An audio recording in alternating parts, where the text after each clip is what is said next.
Chair Williams, Yes. Commissioner Cordell. Roger. Yes. Thank you. Got to vote twice. Okay, I'm not sure we have any public online, but do we have any public comment on any items that are not on the agenda? Does anyone wish to speak? Okay, hearing nothing, we'll move on. So we have 3 discussion items to start with this evening. And I just want to emphasize before we start that these are discussion items.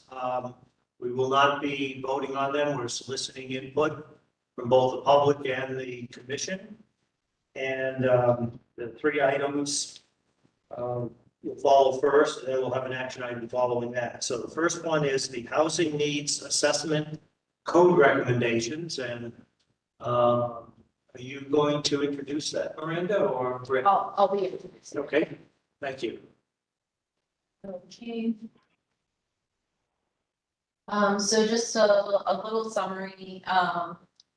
The housing affordability and attainability is a widespread issue that communities throughout Colorado and the nation are experiencing. The town of Nederland is currently evaluating housing costs and needs to develop an understanding of how best to guide affordable housing policy and investments to best support the needs of the Nederland community under the Department of Local Affairs Housing Planning Program grant. The grant provides grants to local governments to help them understand needs and adopt policy and regulatory strategies to qualify for affordable housing development incentives grant program. Following the completion of a new housing study under this grant, town will be required to make at least 1 change to zoning code that will promote affordable or alternative housing. Over the past few months, town staff have been engaged to consultants contracted with assistance from the Housing Needs Assessment Committee. I've been working on soliciting feedback from town's current housing situation, housing needs, and some ideas how the town can encourage and promote affordable and alternative housing. The team initially solicited feedback through an interactive map. We held an in-person workshop. And we took community feedback through emails and phone calls and the housing survey. Initially, we only started out with 29 responses. So the team got really creative in trying to figure out other ways that they could really start getting more responses. We presented to the Board of Trustees, asking if we should print more paper copies, and asking, for volunteers for a video. After videos of some community members and Board of Trustee members, we saw an increase of 287 survey responses. This was also done with posting in the Mountaineer as well, to really just fill in those blanks in the available census data and determine the community sentiment regards a variety of potential housing strategies the town may use in the near future. After reviewing all the data collected, the housing subcommittee, a subcommittee created out of the peak-to-peak housing and human services, reviewed the recommendations from town staff in Bohannon and Houston on how the code could be amended to promote more housing stock, including affordability or affordable housing. Bohannon and Houston, Derek Webb, will be presenting final recommendations for the PC to review. These are just suggestions and recommended amendments that Bohannon and staff are presenting before you today. They're kind of the beginning ideas we had based on the feedback from the surveys, emails, and in person. Based on the recommendations today, town staff in Bohannon and Houston will work with the town attorney to draft language for the PC to review as a discussion item for their September 27th meeting. It is anticipated that town will hold a public hearing before the PC at the October 25th meeting. After the PC public hearing, the ordinance will go before the Board of Trustees for another public hearing in November. The goal is for the Board of Trustees to adopt the ordinance outlining the code recommendations for affordable and alternative housing in November or December of 2023. I'm going to have Derek Webb, the senior planner for Bohannon and Houston, present his presentation today. Something to think about while you're looking at this presentation is just what question or what initial feedback does the PC have regarding the recommended code changes to promote alternative and affordable housing? Derek, take it away. Thanks, Britt. Can everybody hear me? Yeah. Yes. Cool. Yes. Yes. Okay. I see some thumbs up. Okay, great. Thanks. Well, first off, thanks for having me tonight. I'm very excited to speak with you all about this very important project that we've been working on over the last 8 months now. It's taken us a bit to get here, and I do also want to just provide a shout out or say, express my thanks to the group and the housing committee for all of their support and really pushing to get a pretty broad set of community input on the topic through the interactive map on the website, the survey, whether or not it was emails or phone calls and that kind of thing too. So substantial effort, and we really reaped the rewards of that effort. So very nice. It was a little, I think, a little concerning when we were 1 month in and only had about 37 responses, and we were like, oh, there's more opinions out there on housing. We're sure of it. So big thanks for that. But yeah, so just to introduce myself real quick, my name's Derek Webb. I'm a senior planner and a project manager with Bohannon Houston. We are a full service civil engineering planning firm. We do a lot of things, housing being one of them. I help support a planning team, a rather small planning team for the size of our group. There's about 8 of us now. The company overall is about 250 strong, mostly in the civil engineering space. But we work really well together and try to support throughout all the efforts that we do. I can jump in, Britt. I should be able to share my screen, yeah. Stop.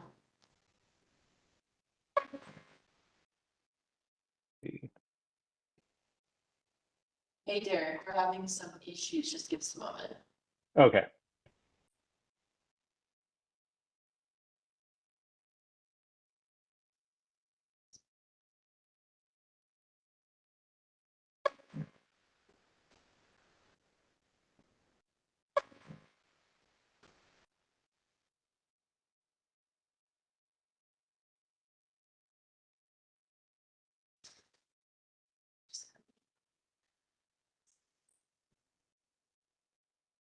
You can go ahead and keep going. We can still hear you. It's just coming in a little bit quieter. Oh, okay. All right. I can try to speak up too. That helps. Thank you. Okay. There you go. Oh, it's working. Working? Working on speed. You can keep going. Good to go? Yes, you're good to go. Okay. All right. Will that work for you personally? Okay. Share my screen. Okay, great. All right. So again, just to reiterate, all just focused on discussion tonight, all just presenting ideas. Nothing set in stone. We haven't dug into a lot of detail, especially in what the code language could look like or anything like that. We really wanted to get your opinion first before we spent some effort on that front. So the first piece, and I'm sure you've read through your packet and you're up to speed and all that kind of stuff, is really just a quick overview of the results of the survey. Half of it being the kind of demographics responses that we got, and then half of it being kind of the housing sentiment or community sentiment around housing. I'll move through this pretty quick because I know that you've got a bunch of other discussion items as well as action items on for tonight to really get us into the meat of the discussion around the actual strategies and policy changes and that kind of thing. So quick highlights from the community survey specific to demographics and household makeup. Respondent age, we were curious just, who in the community is responding to the survey, who's interested, what does the community makeup look like? We wanted to fill in a little bit of the gaps between what we could find out in the census and what we could find out by specifically surveying the community. That the respondent age question kind of broke out into the three categories you see here at the top. 65 plus making up 22% of the community. Really, the largest cohort of the community really sits at the 35 to 64 years old range at 60%, and we get a median age of 45.4. Compared to the state of Colorado as a whole, the state of Colorado's median age is around 39.4 years old. So a little bit higher, but like many communities throughout Colorado and throughout the U.S. in general, honestly, we are seeing an aging of communities everywhere, and so taking that into account in terms of how that fits with housing needs is also something we're thinking through. Total combined household income. So the question specifically to respondents was, what was the total combined household income of all members of your household last year? You can see the breakdown in the graph or the chart on the left, but the numerical breakdown is on the right, and you can see that about 41.09% make less than the household income is less than $100,000. But you also can see that about 47, almost 50% of the community makes above 100K a year. About 10.18% of folks responding did not respond to this question itself, but still gives you a pretty good understanding of household income and the separation there. A little bit more detail from what we could gather from the census data. So. Employment, also interested in understanding employment trends within the community and trying to understand the link there with housing. The question proposed or put out there for respondents was, is your primary job remote, in-person, hybrid, or mobile? Trying to understand a little bit about how folks are commuting to work a little bit. So 39.01% indicated that they are in person.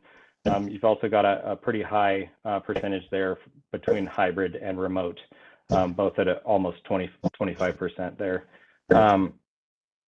This links specifically to commute. So we also asked, if you travel to a physical location for work, what is your typical commute time, one way in minutes? You can see from the chart and the responses from the survey that a lot of folks said not applicable. That was what we consider to be probably a lot of folks that were responding to the survey that are retired or not currently employed. But the other highest percentage there was the 31 to 59-minute one-way commute, which suggests that folks are traveling quite a distance or stuck in traffic to get to work. So we were interested, and right up front as we started the project, we jumped into looking at on the map data from the U.S. Census Bureau. It uses longitudinal employer household dynamics reporting to understand the dynamics between where people live and where people work. And this analysis, this is 2020 data. So there could be some issues there, just with reporting through COVID and the pandemic and whatnot. But what that data shows is that roughly 453 employed residents of Nederland actually commute out of the community to get to their job, whereas on the other side, 490 people are actually commuting into Nederland for jobs. We don't know what those jobs look like. It could be a wide variety of things, but this just tries to show the dynamics between commute and where people are living and where people are working. That 81 number is interesting as well. That means that shows that just 81% of the employed workforce that are residents of the town stay in the town for their job. Can I ask a question? That 490, how do you propose that that's calculated? Is that people whose income is from elsewhere, but they have residency here in Ned? Is that what that is? No, there's that component is people reporting through the U.S. Census that they live in a certain location, certain address, but that their job is located in Nederland. So they're making their money in Nederland, but leaving Nederland with it. Gotcha. Yes, and please feel free to jump in if you've got questions. Totally fine to interrupt. Not a problem. So then in the survey itself, we also asked a follow-up question: if you currently commute to Nederland. So we were really trying to get folks that that were responding to the survey that didn't currently live in the community. So the question said, if you currently commute to Nederland, would you choose to live in Nederland if you were able to find housing that meets your need? You can see that the split is really 50% said yes, I would choose to live in Nederland if I could afford it. The no's 16%. We don't really know why they chose no. We did get kind of a little bit of a mix of responses to this question about folks that said, no, I'm retired. I don't need housing. Or no, I like living where I am and I like commuting into Nederland. They could be very close, adjacent, just living in unincorporated Boulder County. So, but this was something that we wanted to test through the survey because we had a feeling that a large portion of the folks that are commuting into Nederland for work would prefer to live there. Household specifics. So trying to understand what the inside of the household looks like, number of folks living in the household, that kind of thing. So this question centered around the number of children that you are a parent or guardian for that live in your household. And this was really focused on age 17 or younger only. You can see that 76.86% of those that responded to the survey indicated that there are no children in the household. So either folks that didn't have children or a lot of empty nesters.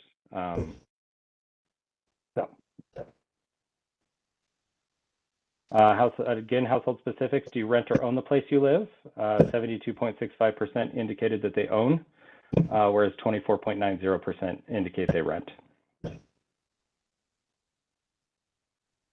Housing mobility. So this question was trying to get to, really if you could move around in the community, if you could find housing that was a better fit than your current situation, would you consider moving into that household? So if the question itself specifically stated is if there were more housing options available in town, how likely would you consider moving in town? And you can kind of see this, if it was plotted horizontally, this kind of reverse bell curve here, you can see that people are somewhat split. There's the folks that responded to the survey that appear to be happy with where they're living and they don't want to move. Or there's the folks that are like, yes, if there were more housing options, I would totally try to move into something that fits my needs a little bit better. Again, housing mobility, trying to understand a little bit about affordability and the factor of pressure on folks in their current housing situation. So this question just asks, have you considered leaving the town to find housing that fits your needs?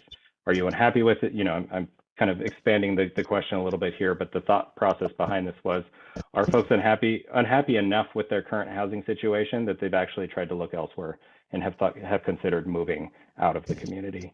It's pretty split, almost right, exactly yeses and exactly nos. But it still tells us there's a fraction of the community that's very happy with their living arrangements, and there's a very substantial portion of the community that isn't happy with their housing situation and would probably move if they could. Can I ask? Yeah, go for it, Britt.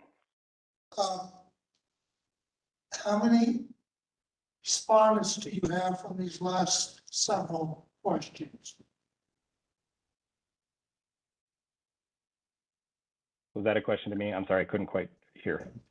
How many respondents do you have in the survey from these last several questions? So the total amount of survey responses was somewhere around 287, I believe, at the time of publishing this. This still, I could dig in, but this one, where is it? This question itself, the commute question, had only 91 responses to it. Thank you. Yep. But the rest, I'm fairly confident. I only called that out because that was a substantially lower number than most of them. In some cases, it was just off by 30 out of that 287. So. Regarding the housing mobility question, was there any correlation between that and income or age? I'm really sorry, I can't quite hear. Hey, yeah, Brittany, I don't know if the mics are connected through Teams. seems like if you guys do have your mics on, we're not getting that. We're getting the microphone from your laptop, Brittany. So if you go to Teams, you might be able to change the microphone input to whatever you guys use for their on site. Because we're basically hearing you from far away. Hear me now? It's still the same. Just a second. Oh, no. Same.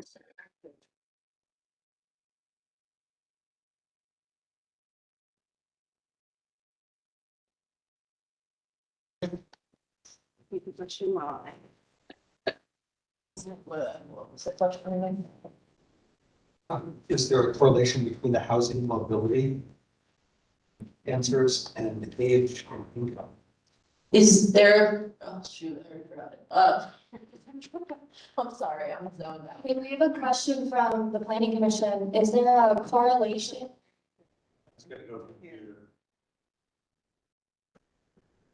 On this computer? Yeah, that's what your computer. Do you want to just come up? Yeah, for your mic, sorry, sorry. Hi there. I was wondering if there's a correlation between the housing mobility answers and income and age. Not that we can specifically discern from the way the questions were asked. I could dig in probably a little bit deeper into each individual question to see if I could identify a correlation, but in general, there likely is. But it really depends on how happy folks are with their current living situation. So take an older adult, for example, somebody 65 plus or whatnot that has is now, you know, is in a maybe four bedroom home, and their kids are off. Their kids are off. They've moved out of the community. They've settled down somewhere else and are having families elsewhere. That older adult or that couple that's considered in the older adult category or cohort may be considering, you know, wow, we don't really need a 4-bedroom house anymore. We could downsize, but there aren't housing options for us to downsize to. So that could be a component of that conversation, but I don't have the direct correlation based on the data at this point. Similar Cool. question though. The total survey pool was, you said, like around 280 or so, but you indicated that the people who said whether they would commute or not was something like 90 applicants. They were surveyors. Is that accurate? This question right here: if you currently commute to Nederland, would you choose to live in Nederland if you were able to find housing needs that housing that meets your needs? Yes. This question only had 91 responses. And then how about the housing mobility one with the very likely to unlikely range? Was that a subset also, or was that the whole? Was that 90 something percent? It was much. Surveys? It was much closer to the full amount. I could dig back into the survey, but yeah, so some people were very selective about the questions they asked or they answered. Some folks answered everything, and on some of the others too. You know, in some situations where, like the commute question, where we had this other please specify, we still had. I mean, some of that 91 responses were folks that answered the question even though they live in the community, and said, you know, no, I'm retired and I already live here. You know, which is fine. So it's fair. Yeah. So that question itself, I called it out specifically on that question because that question specifically was so low compared to that 287 number. Okay, thank you. Any other questions? Can you hear us now? It's still the same. Still the same? Yeah. I have to switch votes, sorry, orange. I can hear most of you well enough to discern that. Yeah, it's How not about now? working the way it usually works, though. That sounds very good. Okay, that was- got it. Yeah. And then, do we want to try like Mike or someone else? Just make sure Can that you the hear mic us? is working. Can you hear Yes, us? that's much better. Thank you. Much better. This Okay, is Mike. great. Can you hear me? Yes. Sweet. Very good. Cool. Okay. All right, let's continue. Okay, so the following set, so I think this is just a handful of slides. I believe it's around 8 slides that talk about, housing and community sentiment. So it's how people feel about certain aspects of housing in the community. It's housing type, development size, that kind of stuff, affordability. If you took the survey, a lot of these questions will kind of refresh your memory. But what we really wanted to understand was how people felt. We asked folks responding to the survey to kind of rate how strongly they felt about the statement in these questions. So it says, the statement is, it is important to have a variety of housing types to meet different life stage needs. Overwhelmingly, the 287 or 260, somewhere around there. Again, a majority of the responses that we received said, yes, I strongly agree that it is important to have a variety of housing types to meet different life stage needs.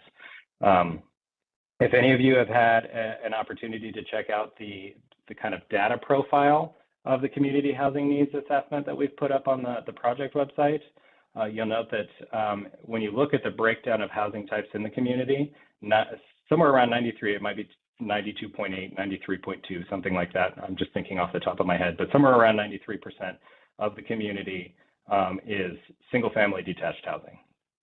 So, less than 7% is some other form of housing, whether it be, some sort of manufactured housing, multifamily housing in the limited stock that you have in the community, that kind of thing. But predominantly, the highest housing type in the community is single family detached housing. So it's interesting, it's like the community understands that the housing situation is a situation that needs to be dealt with. They understand that having a variety of housing types is good for the community. So this question helps us understand that, okay, the community might be more open to different housing types throughout the developable land in the community. This question asks, or not question, it's a statement. It is important to have housing options at a variety of prices to suit different budgets. So again, overwhelmingly, those that responded to this portion of the survey said, yes, we agree. It is important to have housing options at a variety of prices. So then it's our job to figure out, okay, how do we induce different housing types at different price points into the community to help support that sentiment. The next one is, it is important that local employees are able to find housing that fits their needs. Again, thinking about that commute and the number of folks commuting into the community for employment and the number of folks commuting out for employment, thinking through this. But it is important that local employees are able to find housing that fits their need. Again, strongly agree across the board. Of the respondents, most agree, or substantial amount agree that it is important that local employees are able to find housing that fits their needs in the community, if they choose to live in the community. This one, so these get about where folks that currently live in the community would like to live. So this statement says, I would prefer to live in a neighborhood that is exclusively multifamily attached housing. No. Most people that live in the community now would not prefer to live in a neighborhood that is exclusively multifamily housing. And that makes sense, right? I mean, most folks are used to the single family detached housing type, right? And the makeup of the community currently. So all of a sudden jumping into a multifamily apartment, type housing that's exclusive to a specific neighborhood is not something that folks responding to the survey are interested in. And then you flip this to the sentiment that I would prefer to live in a neighborhood that is exclusively single family detached housing. We get a little bit of changes in the answers, right? So you've got some strongly agree, some agree. So still trending more toward yes, positive, strongly agree. But we also get some disagree in here and some strongly disagree that starts to indicate that folks do understand the benefits of mixing housing types. And the benefits to the community that can provide. So throwing that out there. This one is, I would prefer to live in a neighborhood with mixed housing types. Again, seems to skew more toward the agreement side of things than the disagreement. I think, in speaking with folks in the community, at the community engagement or the public workshop that we held, reading some of the answers to the responses to the survey questions, it is definitely this sentiment of, I want to maintain my community's character. I moved here for a reason. I like where I live, that kind of thing. But it's also on the other side of things saying, we understand there's a need for this. These types of housing are missing. There's a segment of our community that is disadvantaged because of it. I would like to move to different types of housing, you know, that kind of thing. So we start to see that kind of break up here, I think, in reading the results of the survey. This question, or sorry, statement, it is important that neighborhoods have walkable connections to amenities and services. Again, just trying to push the idea that mixed housing type neighborhoods, walkable neighborhoods, that type of thing is a good thing for communities in general. And so just trying to pull the community to see their sentiment around having walkable connections to amenities and services in the community. So again, skews strongly toward strongly agree and agree. This question was stark when we only had 30 responses. It was very much in the oppose and other category, but when we started to kind of spread the outreach for the community survey, we got more and more voices that maybe we didn't typically hear from, or that felt strongly in the positive side of things in terms of this question. So the question was, hypothetically speaking, if an affordable housing development was proposed next door to you, would you support or oppose it? And you can see that we've started to inch up on the support side. I'd note that the other, if you want to dig into the raw data, it's also posted on the project website, but the other was a mixture of, and it still leaned more positive in my analysis, but it was a mixture of folks saying, well, sure, if it's truly affordable. Most folks are really afraid or apprehensive to the idea of development deemed, you know, or stated as affordable that would ultimately not be affordable, which is understandable, right? But there was a subset of answers to this question that said, you know, no, I don't want affordable housing next to me, or, you know, I figured out how to get here myself. Everybody else should figure out how to get here themselves. That kind of sentiment. I also think too, there was a little bit of confusion around the term affordable, and we figured that out maybe halfway through this portion of the project, and that in some cases, folks automatically thought the negative of affordable. You know, it's subsidized housing, it's low income housing, it's we heard the term those people a few times, and really trying to reframe the definition of affordable and attainable into, you know, who typically needs or is looking for affordable housing. You know, your police force, firefighters, teachers, you know, community staff, folks that run the community center, that kind of thing. And I feel like that educational component of the project helped support that question, but also just spreading the word about what we were really trying to do with the project. So yeah, so just some commentary on the background of that question. So that's it for the survey. I could pause for if there's any questions or comments or thoughts or concerns. I had a quick one before we went too far. Sure. You talked about how there was, this is Vice Jim Reese, how there's different numbers of people that responded to different questions. I wonder if in the future, if we see this presentation again, we could get the number of respondents listed in the lower right-hand corner so we can kind of help weigh those questions a little bit more. Sure. I can do that. I can send a revised version tomorrow that includes that. I can pull it from SurveyMonkey pretty quickly. Thank you. Yeah. I also had a question for town staff. We have a community engagement person that started recently, right? Correct. I was just curious how much was done to get this out there and get more survey respondents. Was there good effort there with that resource? Yeah, Peter and I and Mark actually from Streets. Peter and I did the interviews and kind of came up with questions with Derek. And then Mark did all the video editing, and then BOT member Nicole Sterling also helped really push that out. So it took, I mean, we extended this, I think, 2 to 3 times.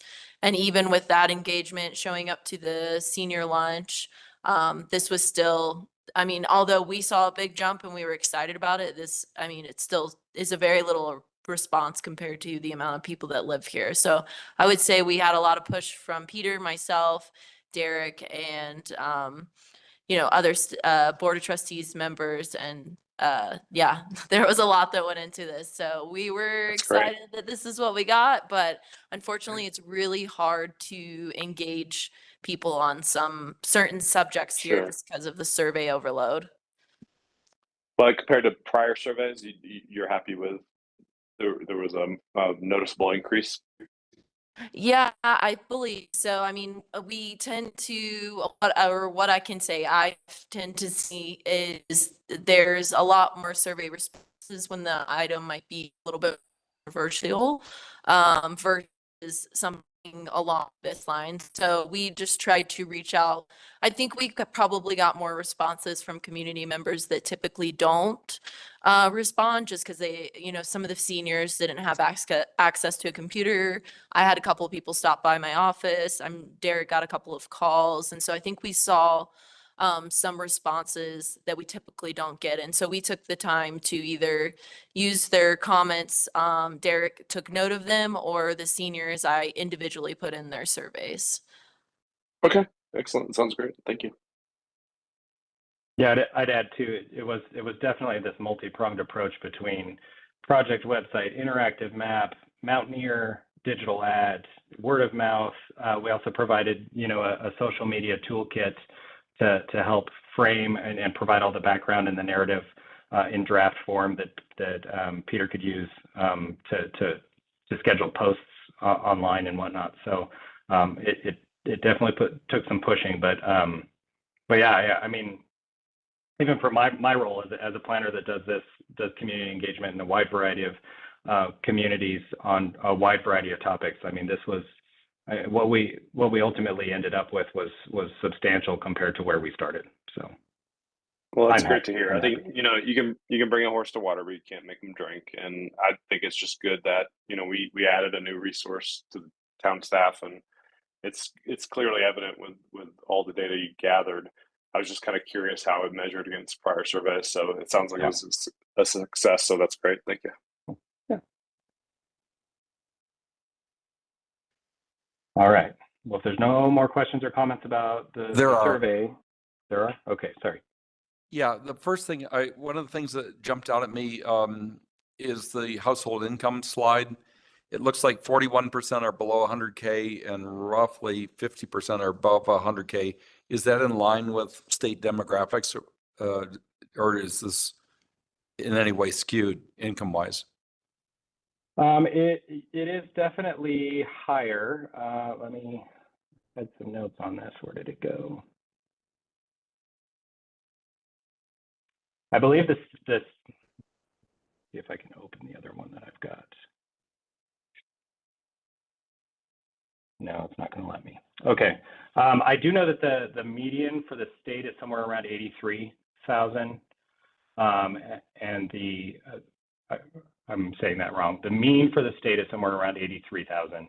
The median for the state is somewhere around 100. So it's a little bit higher. Okay. But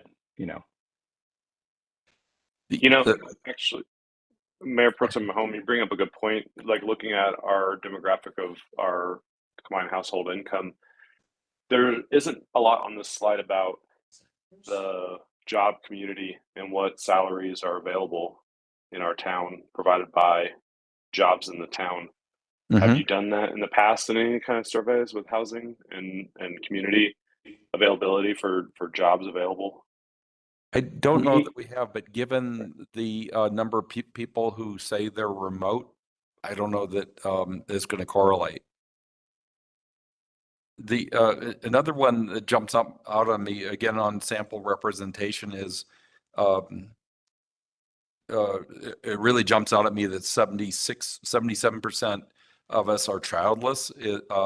Is that accurate, or is that the people who chose to respond I want to make sure this would be news to be a real alarm bell in terms of who we're attracting. This And, is 100% those that responded to the survey. Okay, that's surprising. And then on mobility, it was like on page 21, the housing mobility one, it's roughly 50-50 on if you consider leaving town because you can't find housing. It was there was no, you have no strength indicator on this one, right? I'm just wondering, I gotta believe that we've lost some already because of housing not being available. But did you get any anecdotal stuff on this that would add some color? Not in terms of the others, the other category where it says please specify. I think we maybe would have if we had allowed comment for each the yes and the no's. Right. Gotten a little bit more commentary, but no. The others again were no, I'm happy where I'm at, or just an additional like no, I haven't, and this is why. Okay. For the no's, we didn't really get anything else for the yeses. Like, you know, yeah, it's because I can't find housing that fits my needs. I need 3 bedrooms and I can only find 2 bedrooms, or, you know, I can only find housing that is, you know, 20% more than what I can afford, or, you know, anything like that. So, is that tie right in? Does that tie into the housing / community sentiment where it looks like 70% strongly agree that they want to have housing types to meet their life stages? Is that number of bedrooms, or what does that generally mean? that generally means either household size, so that the actual needs of the household. So if it's, you know, if they need 4 bedrooms, can they find 4 bedrooms? If they only need 2, can they find 2? And then that also couples with the affordability component, right? So like on this, what would you say? I would say it seems as though folks are more open to different housing types. And that by being open to more housing types, they're open to maybe an increase in density. And I know densities can be a bad word, but maybe it's gentle density. Maybe it's an understanding that smaller households, smaller house sizes may be something that helps induce some affordability and some different housing types in the community. I think that's one thing. I think we've turned a corner in the affordability understanding side of things through the educational aspect of the project and pushing out the videos and that kind of thing. So it does seem that people are starting to understand that, oh, housing can have an impact on economic development, workforce development, you know, keeping, you know, retail and services open in the community. If at some point people just get tired of commuting in to serve in those jobs because they can't find housing, then we're going to start to see those businesses fail. Is kind of the direction that I feel like we've started to see the answers get pushed. That's valuable to know, but painful to hear. On the affordable housing cost of 2,500, work that backwards of what is the house cost given current interest rates and assuming 20% down? Oh man, you're talking about some of the first ones that I had. Where was that slide? Seems like around 450, 475. Oh, you know what? I've got a slide on it. Let me show you. Okay. Here. So what do we mean by affordability? Is this where we're? This is the slide, yeah. Yeah. So median household income in Nederland is 100,259. The affordable monthly cost, whether it's a mortgage payment or a rent cost, and this doesn't include things like utilities, and you know, if you have to pay for parking or anything like that, is up to 2,500 basically.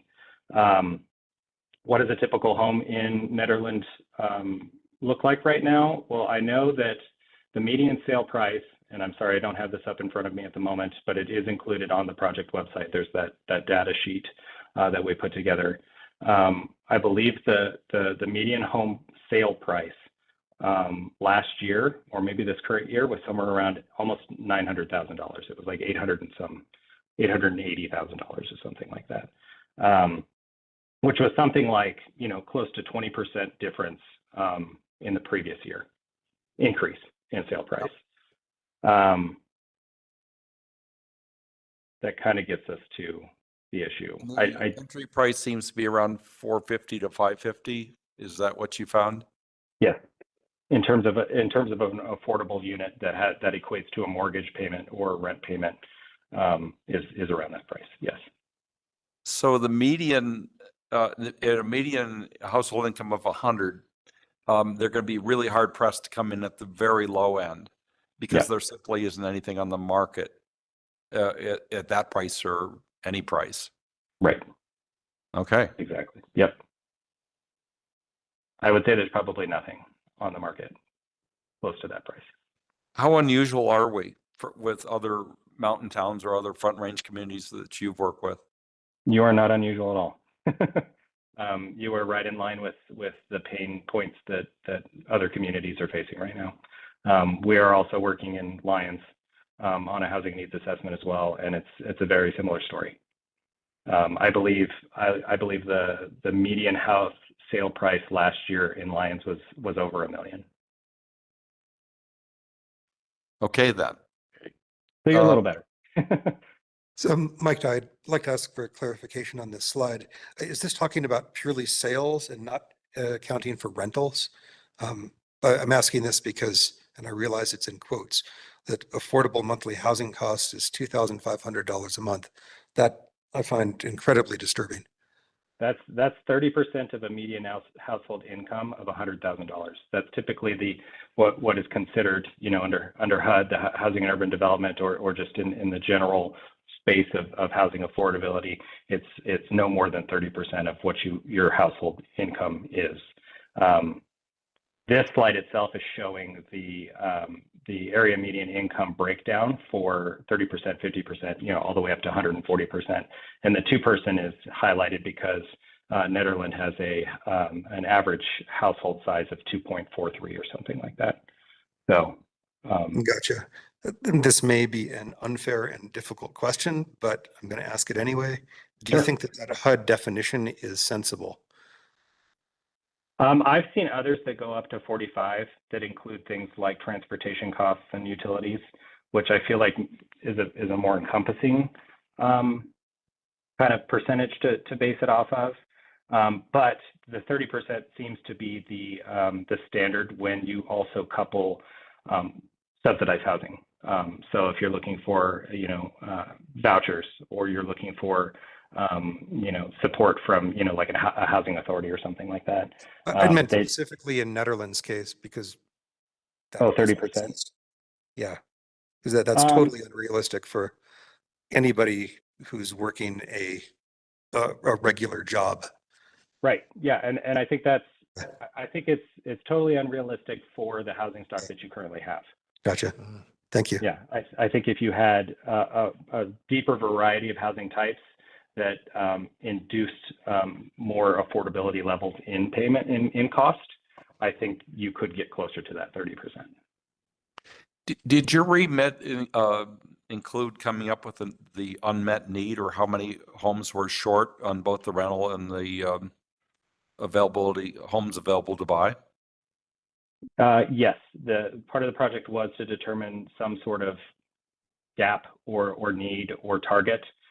We pushed for suggesting a target for both for sale housing stock and for rent housing stock, and it's a range, and we provided the range because it's really hard to do this work and say, okay, in the next 5 years you need 60 more units. Where are they going to come from, right? How are you going to get there? And we're also behind, right? So I use the term that this is an acute and prolonged issue for all communities that are dealing with housing issues. It's a problem right now, and that problem perpetuates into the future because you're still behind, right? So we did provide a range for both of those housing types, so for sale product and for rent product. I believe the for sale product sat somewhere around 60 to 120 units, in the next 20 years, and it being on the high end side of things, just to give you something to work toward. And on the rental side, it was higher because the number of rental units you currently have is lower than the ownership side of things. So I'd have to pull up the document that we currently have posted to the project website that details all of the data, all of the number crunching and all that kind of thing to show you how the range broke out. But yeah, it was 80 to 150 and then 60 to 230 or something like that in terms of the for sale or the for rent breakdown. If you could pull that and send it to Miranda, I think that's going to be really valuable for us as policymakers to need to sort out. Sure. I've always gone on the assumption that 45% of us in Netherlands rent. It sounds like that may not be accurate simply because the stock isn't there. Right. Okay. Exactly. And that's, I mean, that goes with what folks, let's see, where is it? Might be in this section. Yeah. 72% that responded to the survey indicate they own, whereas 25% indicated that they rent. Hey, Derek, this is Jim Yeah. Reese. It sounded like you still had some more slides left in this presentation. I don't know if we've gotten I all do. the information from you. The solution. Yeah. It's coming up. But I wonder if some of the data could be skewed by the fact that the town staff went to the senior lunches and caught a specific demographic of people that might be retired, or I mean, I doubt most of the working folks were the folks we added to that survey from the senior lunches. I might let Britt chime in on that one. I don't gather that it was that many additional responses from the senior group. It was only about 2 to 3. Oh, Yeah. okay. Yeah. Okay, I Yeah. stand corrected. Thank you. All right, well, let's continue because there may be answers in the slides that preclude some questions. All right. So the next set of slides detail the strategy kind of refinement part of the work. So all of this work up in the in the last 8 months is really to try to get to, okay, what strategy should the town go after? What strategy should the town consider to try to address these issues? And so as I think I'll show you in just a minute, just a quick refresher, and Britt already mentioned it, but this project is made possible in part by funding from DOLA through the IHOP planning program. I'm not sure how they got IHOP out of the words there, but it always bothers me. I could never figure it out. Okay, what does IHOP stand for? It doesn't actually stand for what you think it would. But anyway, so this project is funded through that, and with that comes some strings. And some of those strings are that the town has committed to identify 4 strategies to move forward with. That can be, implement now, or, have a plan in place to implement in the future as other things kind of fall into place. I know Britt, I think at the beginning of the conversation, noted that to fulfill some of the requirements, you have to adopt at least one thing. I think that's the biggest string attached to the funding is turning planning work into action. So we've got 7, I believe it is, 7 recommendations or kind of strategy directions that we can go in. So that's really the meat of this. And I'm hoping that we can facilitate some conversation around your thoughts and whatnot, being the subject matter experts sitting on the Planning Commission to help drive where you feel it is most appropriate to make some changes within code to help address the housing issue. The strategy breakdown is really 2 buckets.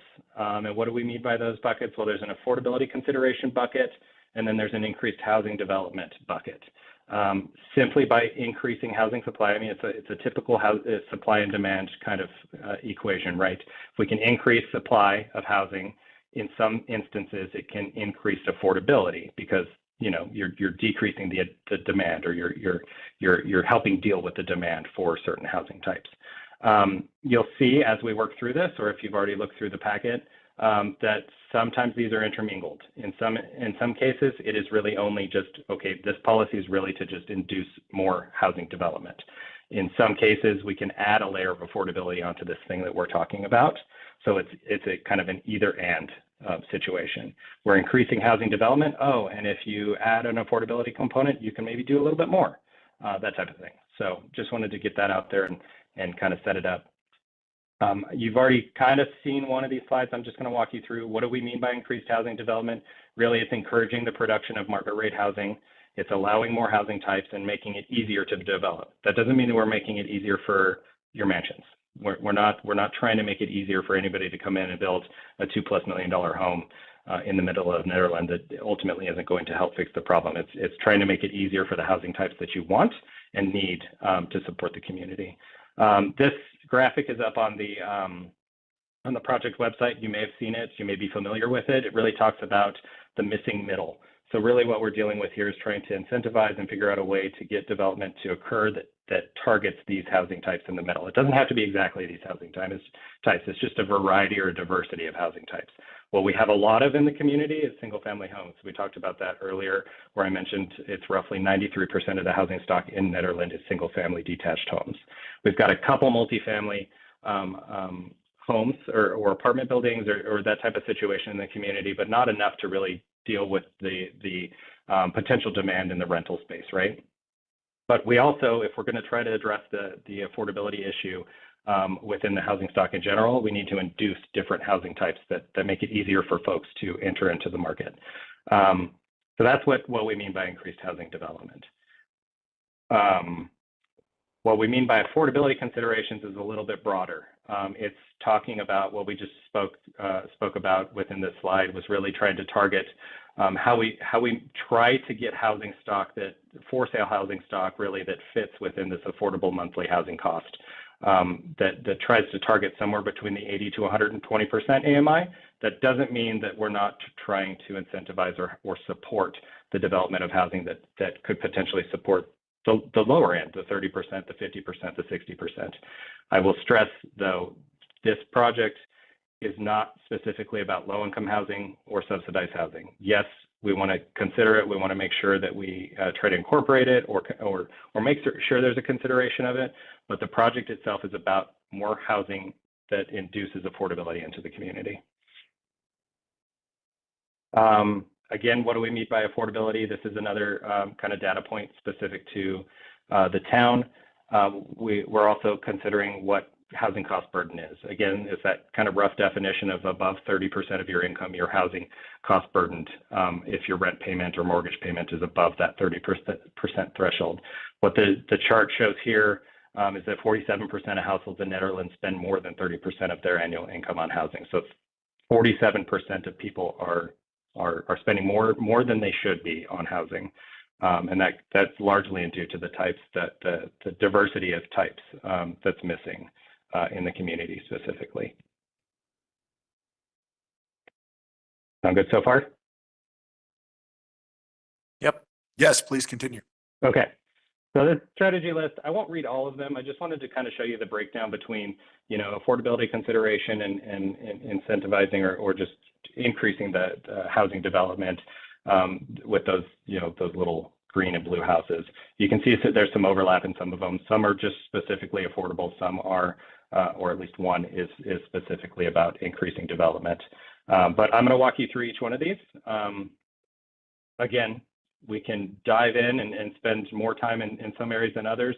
Some are a little bit simpler. I'll use air quotes, simpler than others, but hoping to have a robust conversation about the direction that you feel like some of these should go in, because some of them do address, things like lot coverage, yard and bulk requirements and that kind of thing that we really wanted to gauge your feelings on how much we could kind of push the direction on those strategies. So I'm going to jump into strategy one and just kind of discuss what we're thinking here. So strategy one is allow small square footage residential units and smaller square footage lot sizes. This is really about the fact that smaller houses cost less. And if you can also allow for smaller lot sizes that allow you to build a smaller house or residential unit on it, you're in even better shape, because it doesn't really kind of defeats the purpose if you have to purchase a gigantic lot for your 1,000 square foot home or your 800 square foot home or something smaller. So that's what we're trying to get to here. And we have some immediate recommendations that are like quicker things that you could do, and then we'll dive into some other things. But I just wanted to point out some areas of the code Really, the implementation tool for this strategy is to adjust the zoning code to allow for smaller square footage lots. The identified areas of improvement, and I'm only picking on the medium density residential and the high density residential because it uses, it suggests more density, which suggests more ability to put more housing. Is this what I've indicated here? The requiring a minimum lot size of 8,000 square feet. We'll talk about yard and bulk in just a minute, but it's also this caveat here that's added into the code that talks about, as in the case in the FMR and LDR districts, the dominant form of housing to be permitted in the MDR district is single family detached. I think if you want to incentivize and you want to give a nod to the development community, you could either remove that or you could start to include other housing types in that kind of note there. You could say, instead of saying the dominant form, you could say all of these types of housing units are allowed in this type of zoning district. Same thing with the high density residential. It talks about minimum lot size. It's great. It cuts it in half, but again, it singles out the single family detached units being the preferred housing type in the district. If we want a high density residential and we want a mix of housing types, maybe we should incentivize or call out different types of housing, like, townhomes, tiny homes, if you wanted to go that far, or whatnot, just to express a wide variety of housing types that would be applicable. That way folks know, oh, I could build this on there. We've also talked a little bit, so some of these strategies and some of the details that come into the strategies recommendations filter through conversations that we had between staff and myself. So just understanding some of the things that staff has worked through in the recent years, things that they've seen folks want to do in the community, but maybe haven't been able to do, or there's been some added complexity or whatnot. But in this space, in this strategy, some of the immediate recommendations are to add in language clarifying that multifamily up to 4 units is allowed by right, and then removing the preferred language in the definition. I could pause for a second, see if anybody has any thoughts or concerns. Or if you need a minute to digest what I said. Well, let's continue through, and then we can always circle back. Okay. So this is still strategy 1, but really jumps more into the yard and bulk table in the code right now. So one piece of this was to allow, not only to allow smaller square footage residential units, but to allow smaller square footage lot sizes. And so I think the question here is really what would you be comfortable with? What do you think is appropriate in terms of these two specific? And we can talk about other residential zoning districts, but we called out the medium density and the high density on purpose because it felt like starting there would maybe, I don't want to say would maybe be easier, but would maybe be a little bit more palpable, if you will, for lack of a better term. But just trying to understand, if we're trying to incentivize and create smaller square footage lot sizes or allow for smaller square footage lot sizes, is there a wiggle room here for, the medium density residential? Is it 8,000? Could it be 6,000? Do we add an affordability component to this? Do we say, okay, if you're going to develop something that's affordable, or if you're going to develop a housing type that fits, that missing middle, maybe then you get 6,000 square feet instead of 8,000, or 4,000 instead of 8,000, something like that.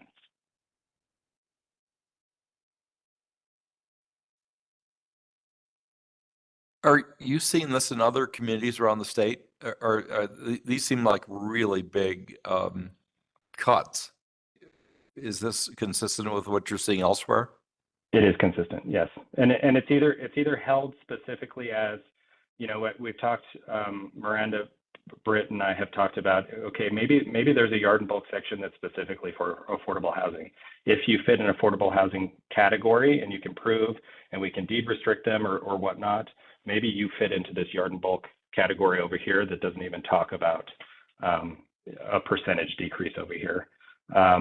We have seen, a lot of communities are also just, instead of changing, minimum lot area or whatnot, they're adding a density bonus to affordable housing projects and saying, okay, yes, you still have to meet a specific minimum lot area.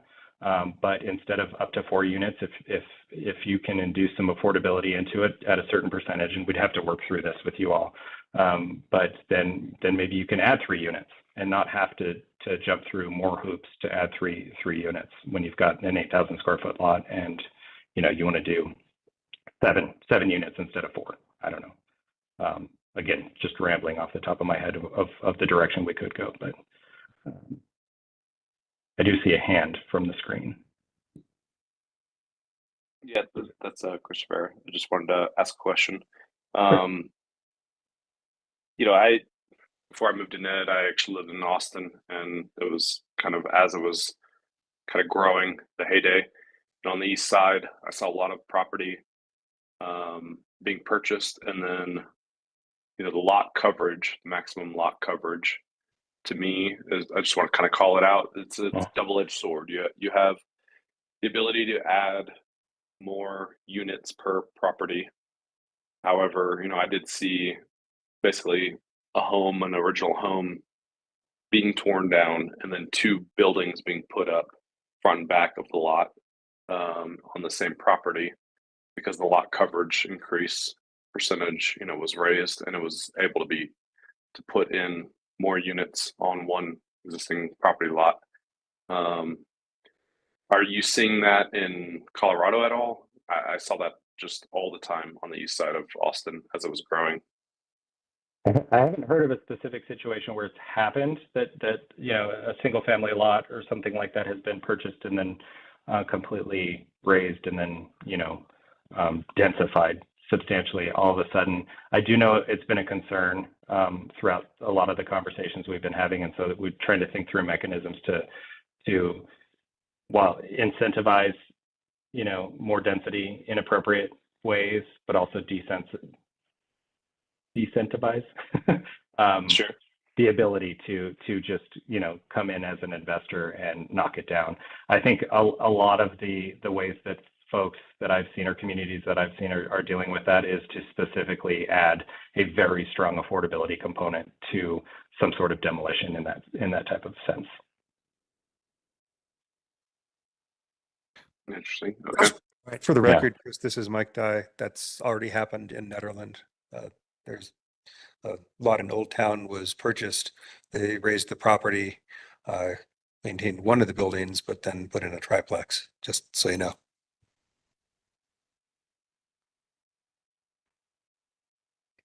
Could I make a suggestion or, because of how we're going through tonight, we have a big agenda.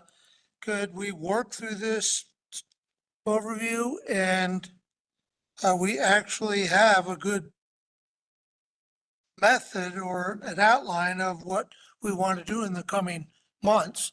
So I think we actually ought to work through this and hear this and try to work to get this done so that we can hear it all, because we actually have a pretty good procedure of staff giving us some suggestions and public hearings.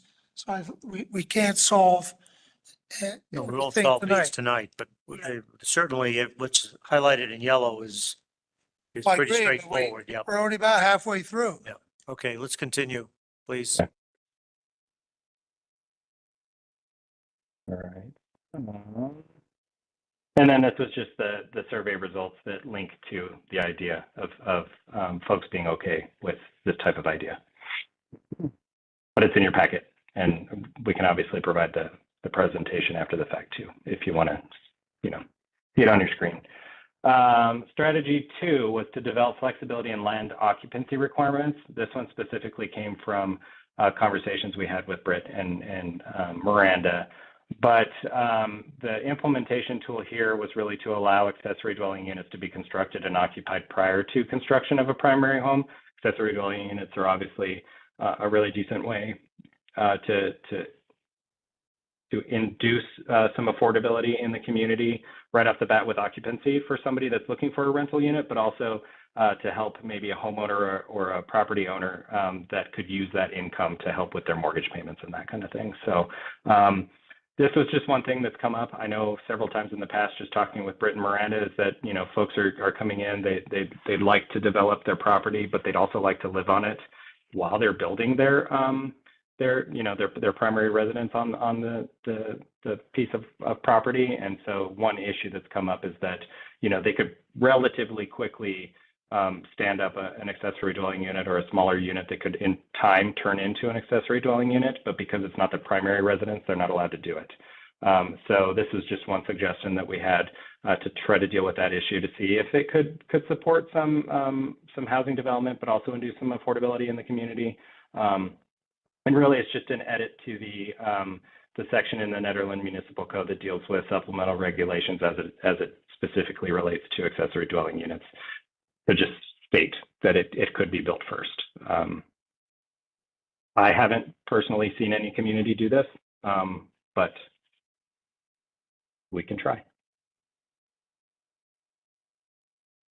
I believe that's the only slide for this strategy. Can I keep going? Yes, please. Okay. I think the issue is that we have like 3 other agenda items, so we need to go a little quicker. Okay, I'll spit it all out and get it all out in front of you, and then you guys tell me what you need. Strategy details number 3, increase town support and clarify procedures for the development of affordable and diverse housing options. So the implementation tool here is really to implement affordable and diverse housing specific yard and bulk requirements. I alluded to this previously, where we could say, okay, you fit the affordable housing or the affordability category, you're willing to deed restrict your units or whatnot. Okay, you can use this yard and bulk table instead of the typical one. In a relevant zoning district. The identified areas for improvement are obviously the creation of a yard and bulk table that's specific to affordable housing development. And then also updating the use groups table to call out specific types of housing development that would be appropriate in their relevant zoning district. You could call it tiny homes. We could tiny home villages, micro housing, small housing units. We could actually define what those are and then include them in the use group table. Keep going. Okay. And then this is just the survey results that link to supporting that type of idea. Number 4, implement a density bonus programs. A lot of communities that are working through the IHOP grant program have signed on to do something similar. Whether it's attached to a specific residential zoning district, or if it's just kind of like a blanket, in any residential unit or residential zoning district, if you meet the affordability criteria, you get a density bonus. We can obviously work through the nitty gritty of what this actually looks like, which zone districts it would look like, but we have the affordability considerations. We can talk about what affordability levels would be appropriate to allow for a density bonus program, but there you go. And again, the survey results that support it. Strategy 5 is identify opportunities to expedite the development review process for affordable housing development. Again, this one kind of came out of, it's a qualifying strategy that DOLA specifically lists as attached to this grant program, but it's also something that came out of just conversations with Britt and Miranda around the development review process. And so some of the implementation tools are bulleted here. It's determine an appropriate expedited development review timeline for affordable housing development. How much faster should we try to fast track affordable housing development versus just normal residential development? Complete a contract amendment with the town's third-party development review consultants. We know that you guys hire on another consulting firm to help support development review. Is there a way that you can renegotiate or amend your contract to make sure that whatever timeline you determine is they're able to meet? And then outline the development review process or checklist to expedite affordable housing development proposals. So that's actually stating, it's in your code. These are the types of things. These are the reviews that you're going to have to go through. These are the fees associated with those reviews, all that kind of stuff. But actually some sort of flow chart checklist kind of thing that a developer could use, or somebody that's purchasing land that wants to develop in the community could use. I know that Brett's currently working on something like that, but this is just, adding it to the recommendation. The goal here is really to decrease proposal resubmissions, decrease review timeline, and clarify expectations right up front so that there aren't this kind of back and forth, oh, we've got to re-review, we've got to resubmit the review because we've had to tweak some things, that kind of thing. That's pretty much it for that strategy. Strategy 6, so we've got 6 and 7 almost done. Strategy 6 is to streamline the plan unit development process for multi-unit affordable housing development. So again, adding on an affordability component to this, but also streamlining, exactly what the expectations are, exactly what can be kind of reviewed and detailed and required of the developer. So the identified areas for improvement are pretty much a lot of the plan unit development section within the Nederland Municipal Code that talks about what the purpose is, what the scope is, what the application process looks like, all that kind of stuff, but adding on that affordable housing component to it. Really, the implementation considerations are if you want to incentivize it or if you want to require it within the PUD kind of structure. If somebody's entering a PUD and they want to do multifamily, are you going to require some subset of those units to be affordable housing, or are you going to incentivize it by adding on, say a density bonus or something like that? Again, survey results that talk about support for that type of process or update. And then strategy number 7 is to decrease development review fees, impact fees, and other associated fees. That's the long kind of idea that DOLA provides as a qualifying strategy for this grant work.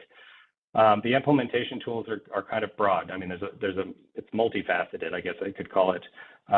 There's this consideration of imposing a one-time utility tap or plant investment fee or a PIF fee on the basis of lot size or unit size. And how that type of fee structure can actually incentivize smaller units and decrease the development cost.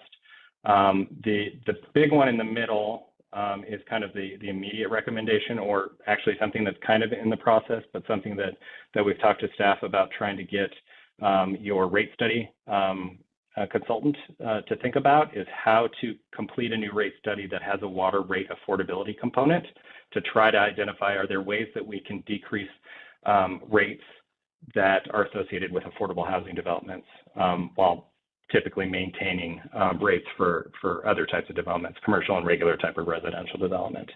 I do know that the town's current rate study is effective through 2024, and that I do know that staff has already been in conversations with that consultant to start thinking about this process and what could happen, and maybe try to escalate the affordability component and then complete the full rate study later on. And I can let Britt and Miranda talk about that in detail, whenever.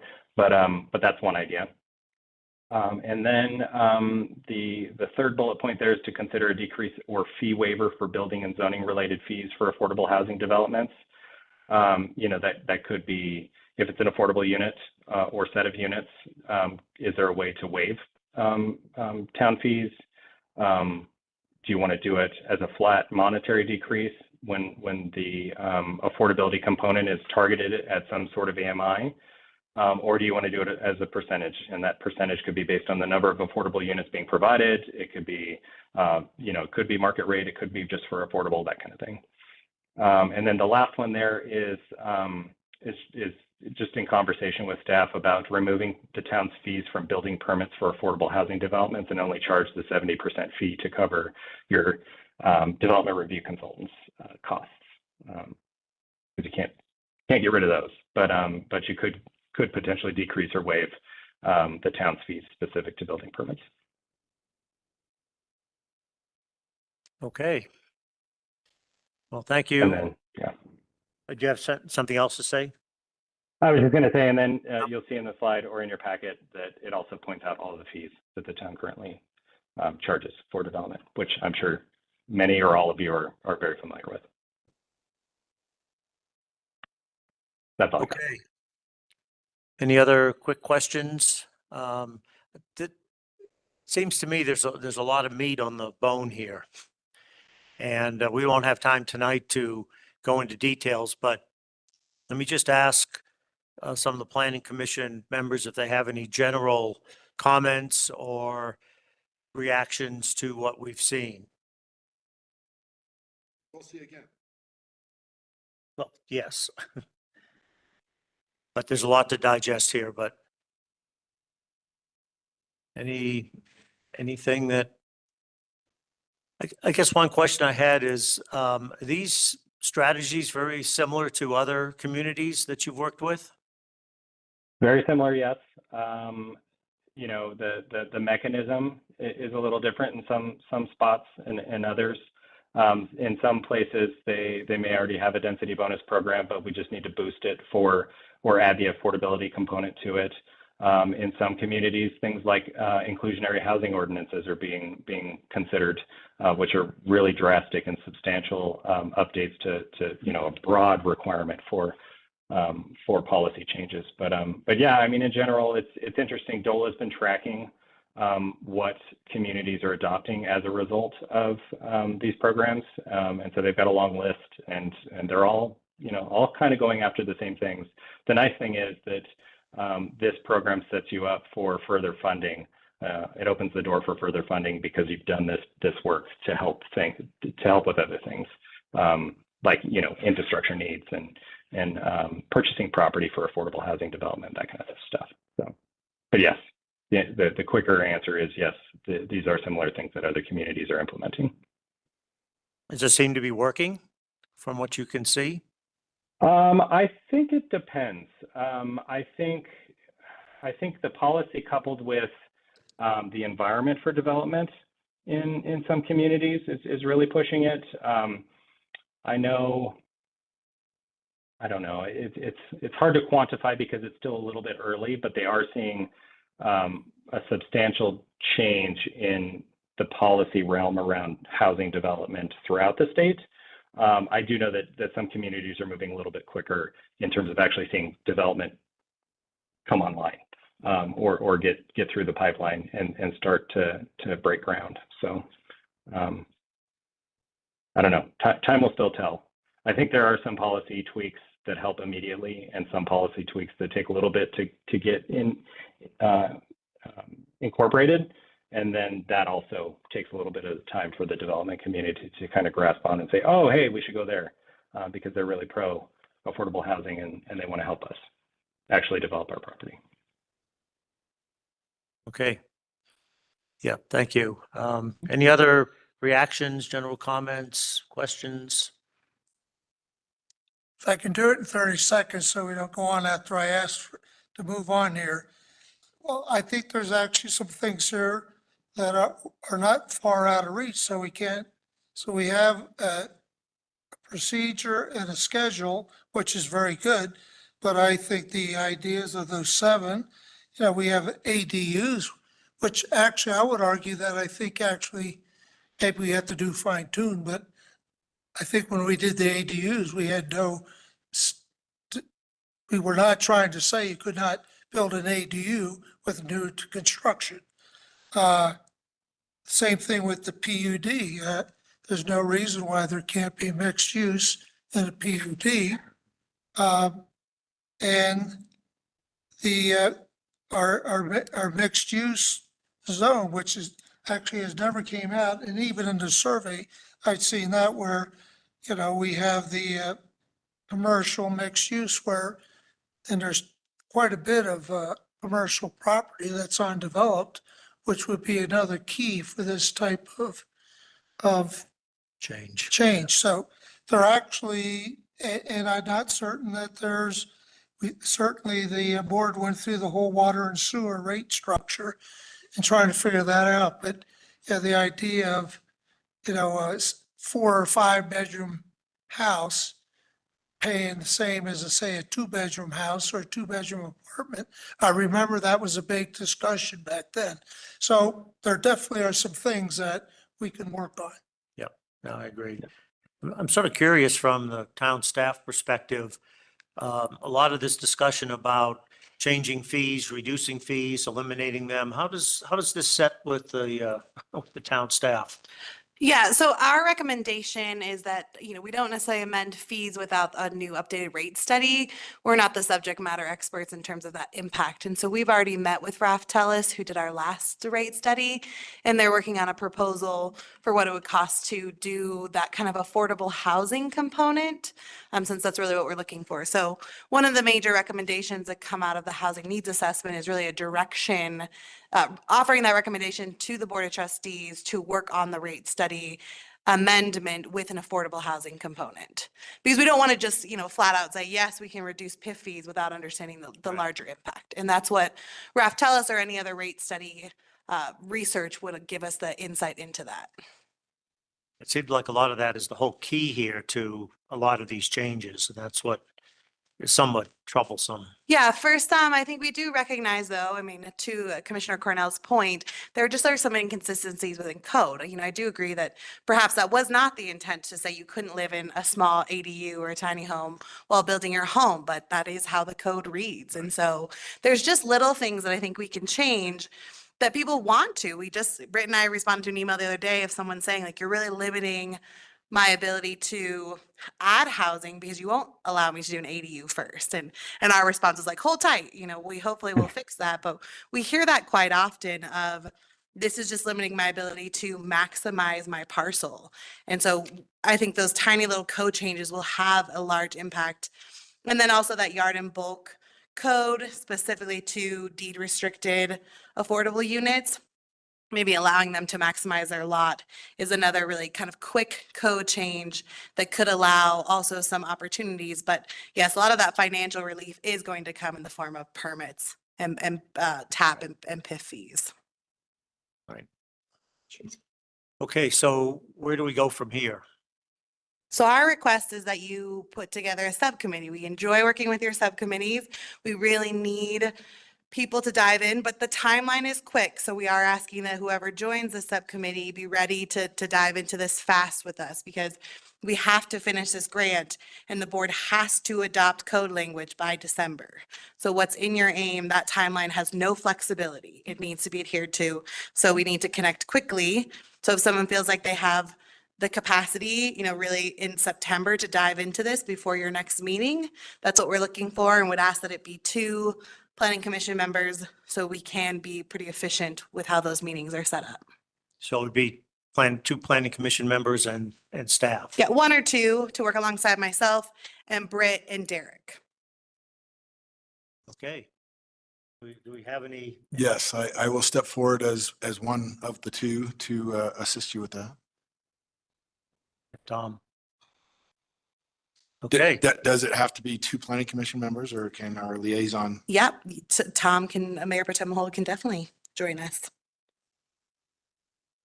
Okay.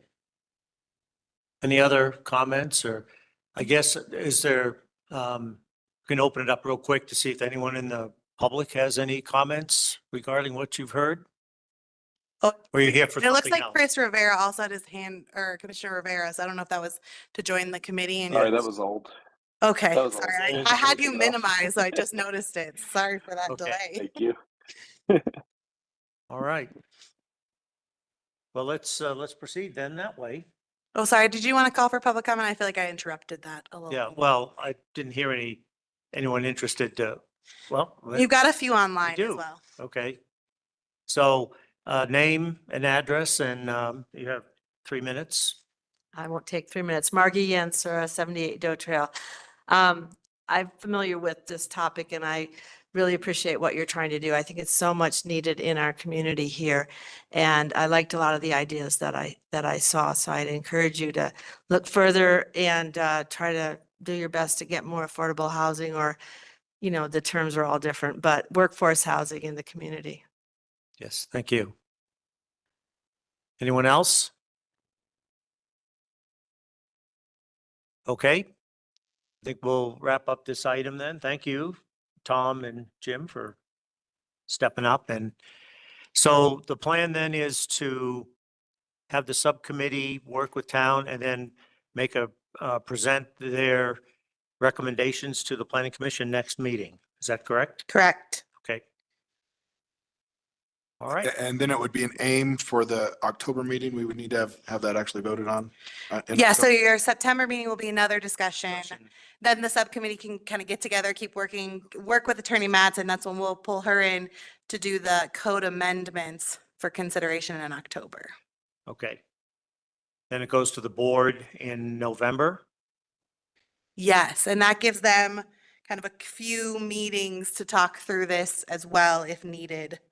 They need to adopt, we're probably looking at an implementation date of January because of the 30 days, but definitely let's make sure we have that final adoption before the end of December. Has the board seen this presentation yet? They have not. Is that Just one of us. just one of us? Yeah. Yeah, I mean, they did they were aware that this was happening tonight. I mean, I think we'll do, obviously we'll review the survey results when we take it to the board. It just won't have kind of the end slides there of options because we will have made an official recommendation. Right. No, I was just curious whether or not they kind of have a feeling of what's coming to them. Well, they do now, but Not Not really. And maybe Britt, you could put that in your staff report, but I'm not. I flashed the report to some of my colleagues. And Derek, do you thoughts about putting it on our website? Like the website dedicated to the housing needs assessment has like all the raw data, everything and anything you could want is on that website. I wonder if maybe this should go up there. And we can Sure. link to this video too, Derek, of just if you want to watch the presentation. Yeah, we can do that. And we can also, I have kind of set up the strategy drop downs in the strategy kind of tab on the project website to indicate these next steps and what we've been thinking through. Not to the level of detail we discussed today, but it's on there. So we can get it all up there. yeah, I think Derek, I gotta say, given how slowly this started, I'm deeply impressed with what you guys pulled together. This is actionable work. and scary. Yeah. Get the fire hose concept here. A lot of information. Well, thank you very much for all your hard work and your presentation. Of course. And thank you so much for your time. It was great to be in front of you all today. Okay, are they, were they coming back for the next meeting discussion or not? Yes.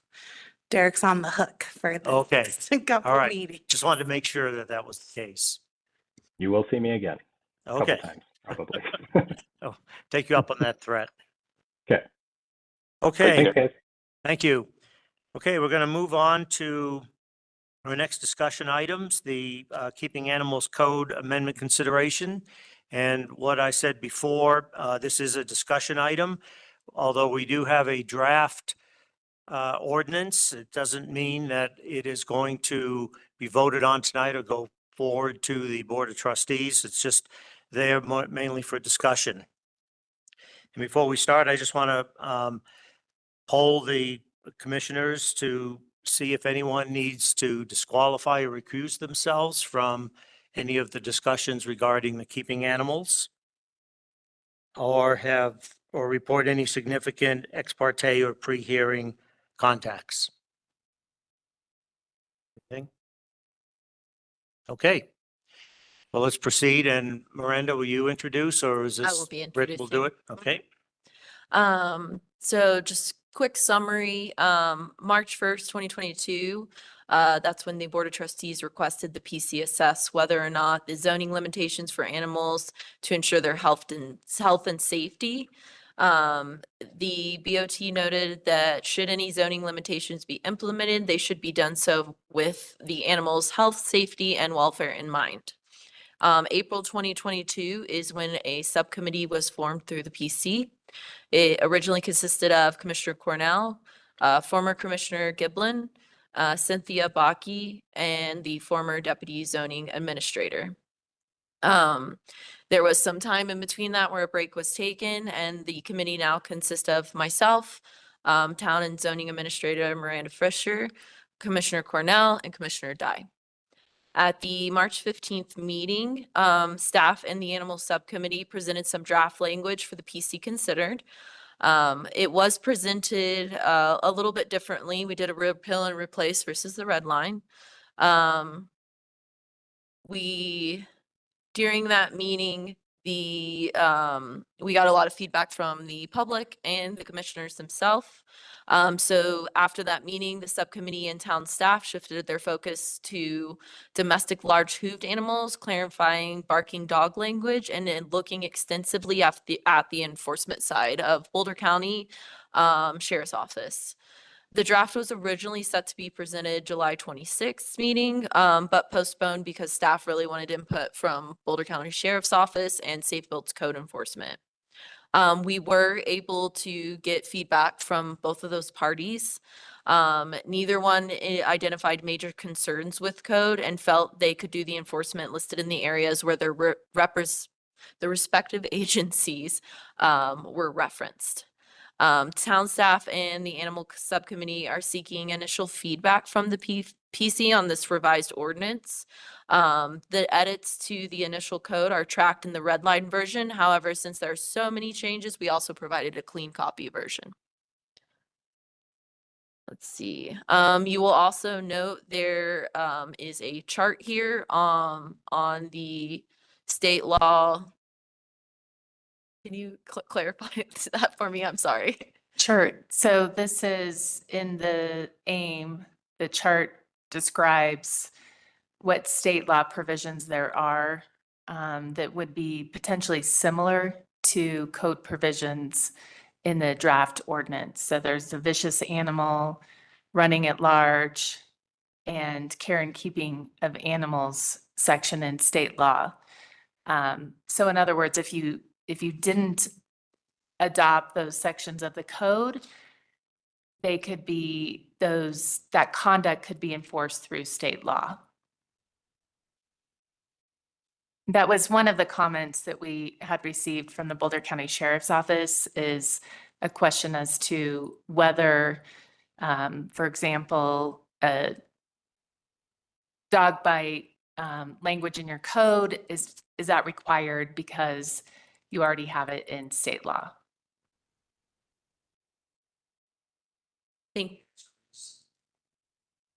Well, it's a comment from Boulder County Sheriff's Office. So you don't necessarily need it in the code because then the Sheriff's Office could enforce through state law.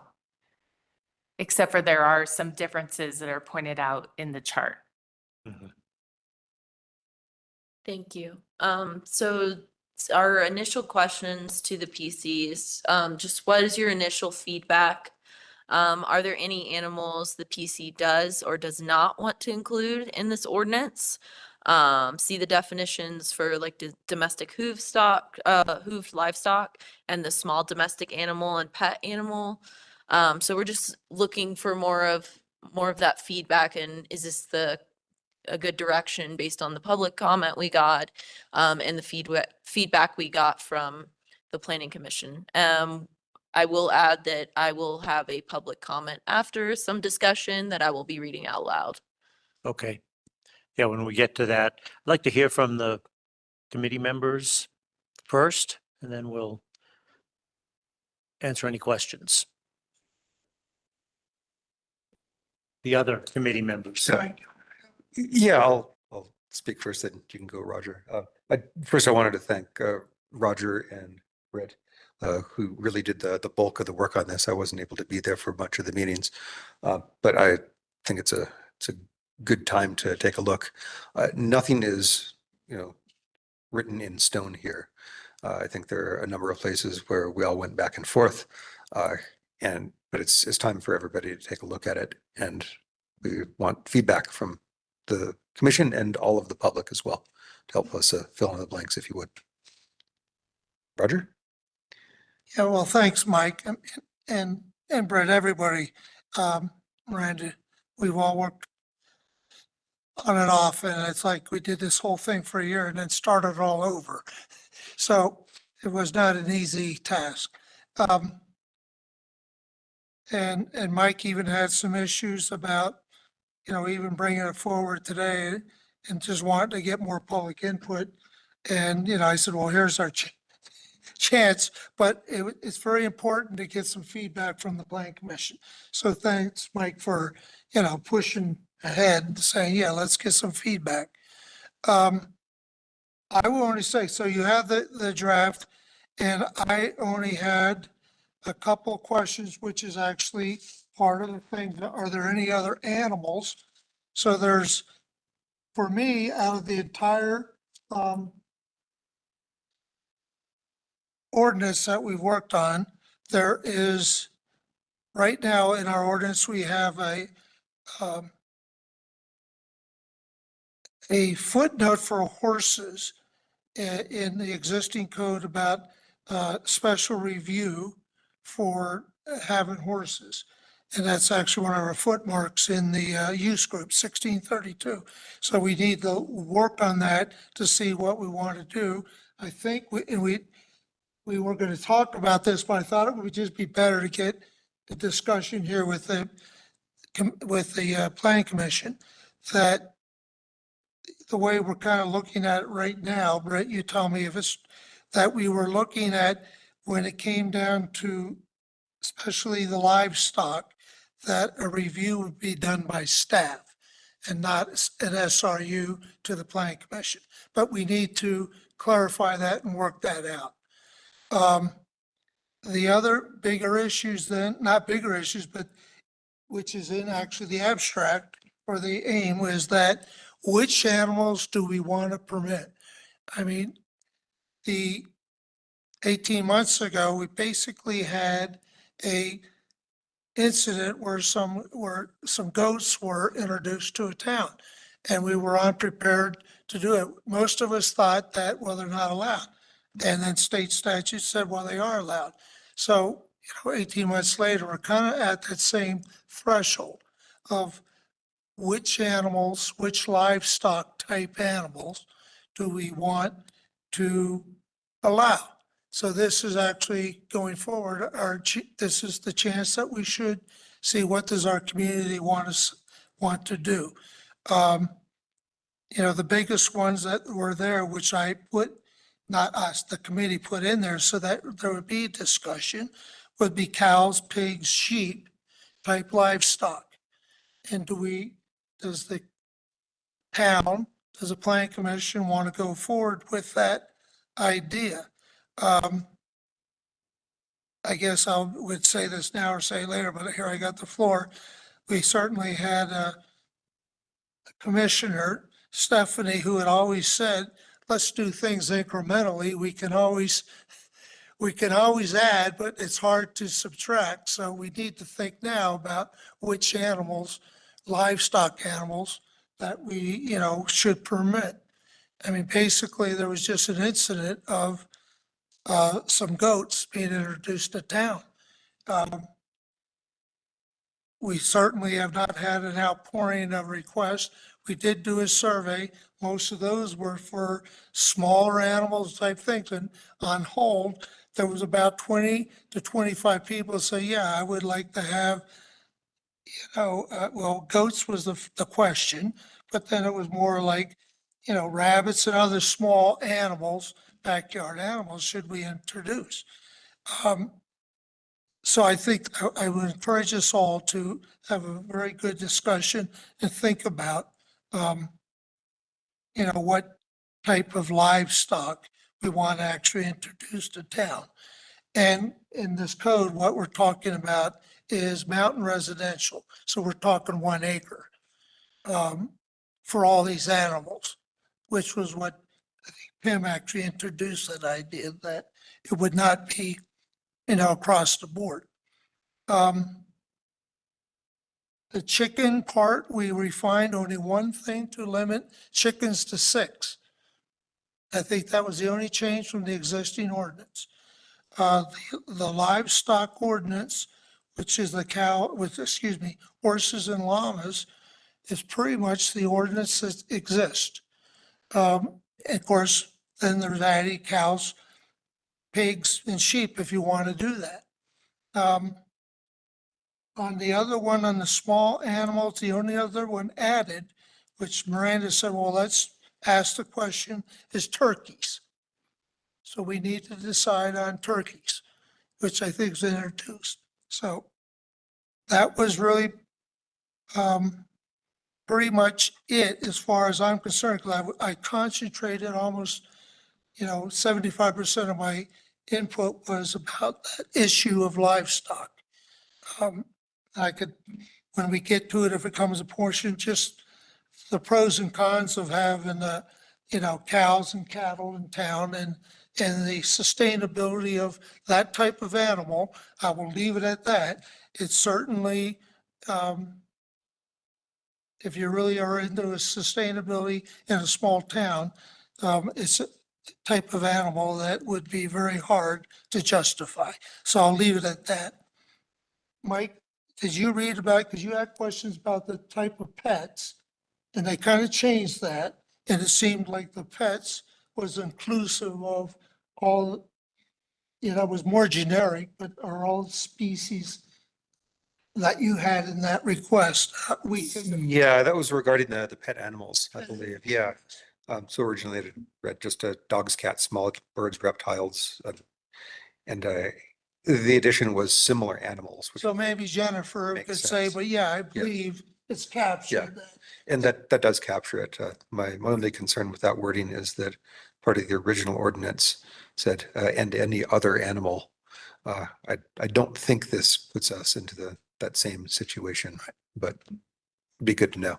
So the SRU question and which animals, livestock animals, should we recommend for approval? Those are pretty much, that's the issue for me. Thank you. Roger, on horses, you're talking about separating them out from the clove animals or clove feed animals and doing a separate category?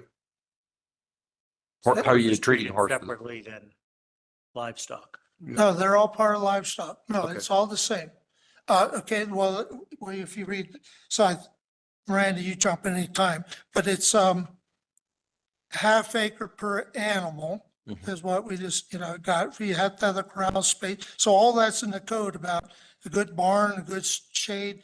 And there is a question of, Mike brought that up, there should be 2 horses being together, but then the question is, 2 goats in a half an acre is certainly different from 2 horses or 2 cows in a half an acre. So that is something that needs to be decided. I think the way the code reads right now, you want 2 horses, then get a full acre of pasture. If you were going to interpret it right now, that's what it would be. And how many grandfathered horses or horse situations do we have in town? Do we know? Steve told me of one and I'm aware of one. I believe we have 2. Yeah, there's one in Big Spring.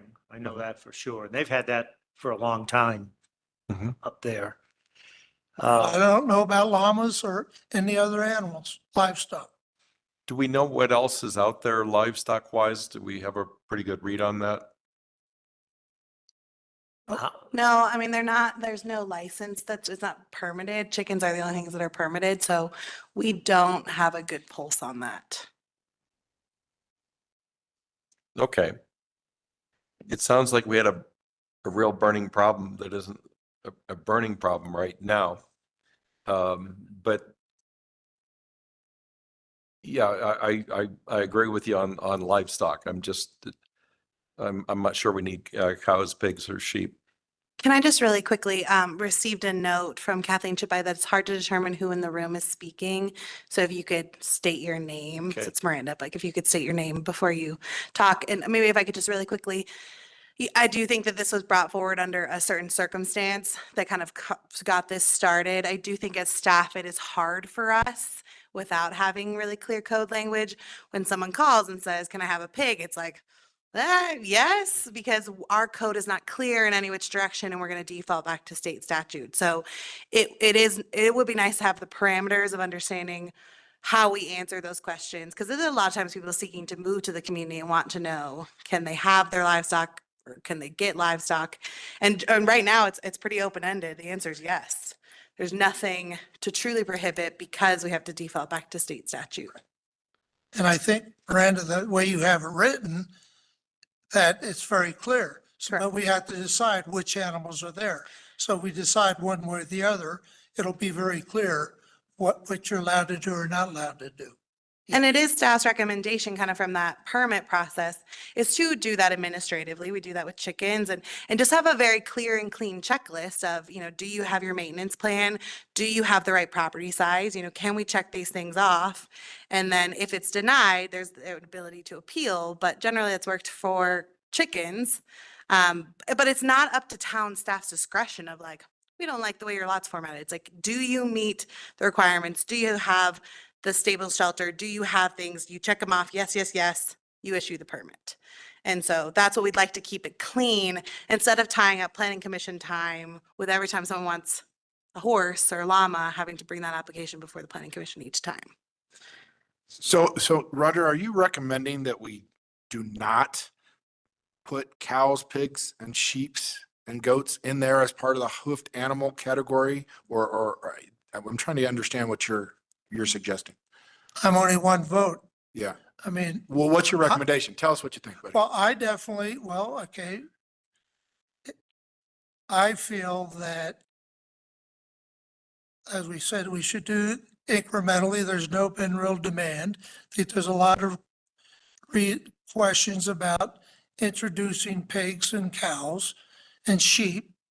If we hadn't even had a request for it, I'm unaware of anybody ever even wanting that. So I feel that there was certainly a situation with the goats, and the goats really is more of a pet. Could be called, more of the pet size.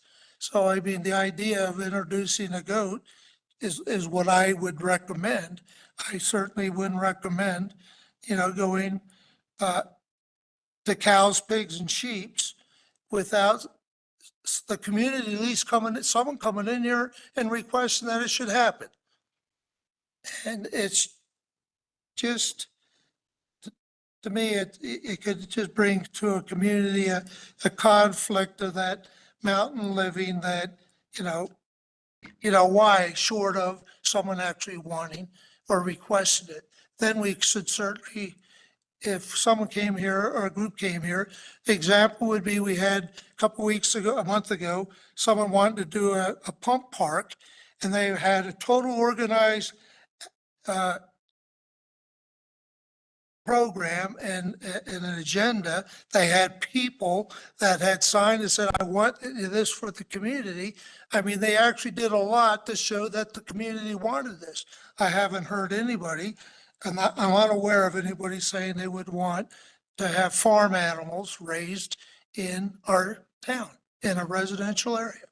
This is Jim Reese. All right, I agree. I don't think you need to fight that hard. I think no one wants to have a cow or a sheep or pigs next door to us. I live in Mountain Residential. Steve lives in Mountain Residential in Big Springs. People in this room live in Mountain Residential. So I 100% agree. I don't think there's a big fight here. I think that if there is a group of people that want to start a goat or a sheep farm, then they could come and get some petitions from the neighbors and go through a process. But I 100% agree. This is something we should not add. It's not already in there. Don't add more problems and leave it open. We should clearly exclude it. And if goats is the exception, put it in there. Jim, you and I, this is Tom Mahol, by the way, we're going to have to work on a very conflicting priority over the next month, and that's increasing density. And then bring goats and other hoofed animals in, it gets really complicated really fast. So yeah, we have a number of conflicting priorities. I'm glad we went through this exercise. I appreciate immensely what you did, Roger. That was Roger and Mike. It wasn't easy, but I think we need to be responsive to what's out there and not get too prescriptive too far ahead of time. Yeah, this is Steve. Well, it goes back to the comment that Miranda made that someone will come and ask about, having a pig. And so the question in my mind is really, we don't have pigs in the code. How do we proceed? Do we then turn that into like an SRU where it goes back to the planning commission, or it's just not allowed until we amend the code? Or So the intention, and please step in, Commissioner Dye and Commissioner Cornell, is that if it's not listed in the code, it is not allowed, and to tighten that up, because right now, again, when you default back to state statute, it's other domestic livestock. And then what is the definition of other domestic livestock? It's goats, pigs, sheeps, the whole thing. And so we are asking for a code that's very clear. And I think that's the intention, is that it's clear that if it's not listed, you can't have it. Now, if the planning commission's desire is to create that, and if it's not listed here, you can go through a process, that's an option. Well, that's sort of what I'm asking, It's, because we can't It's- cover every single animal. right, so it's section 7-96, care and keeping of animals. And prohibited, so C, prohibited keeping of animals. So right now, we listed those, but if you would remove the listed animals, or what animals you determine you want to list, then section C shows that these are prohibited animals if it's not listed. So maybe Jennifer and better back me up, not back me up, but clarify that this is the section that says this is prohibited. You said 96. I wasn't seeing that in 96. I don't think that's the area. But Let's if see. you see the Well, definitions are, Sorry, I got the old draft then, so. Commissioner No, I- Cornell. So, but in the definitions, we tried to make it clean and clear, like domestic hooved livestock means horses, goats, cows, pigs, sheep, and llamas. Done. Like there's nothing else in that definition. There is no, or other similar animals. Or you typically see that language if it was going to be a bit more open-ended, but these definitions are very clear of what it is. But like pet animal, for example, says cat, dog, small birds, a couple other things, or similar animals. So we do have that in some language, but when we're talking that domestic hooved livestock, we left it to the 6 animals listed, and that's it. Does the other similar animals become problematic for you as somebody has to parse this? That's the pet animals. That's your dog, your cat, your small bird, your small reptile, your fish. So it could be like we list gerbils, rabbits, mice, but if someone wanted to bring a guinea pig, a chinchilla, like, no, not as concerned about that saying other animals. But again, for another example, small domestic livestock, we say chickens, hens, turkeys, and ducks. Again, that's it. There is no other similar. We only use the other similar when we're talking small pet animals that don't require a fence and a shelter and a management plan and all of those things. So yes, that is what we're saying in this current ordinance, is that it's these animals and that's it. Doesn't have to stay that way, but it is what is currently in this ordinance.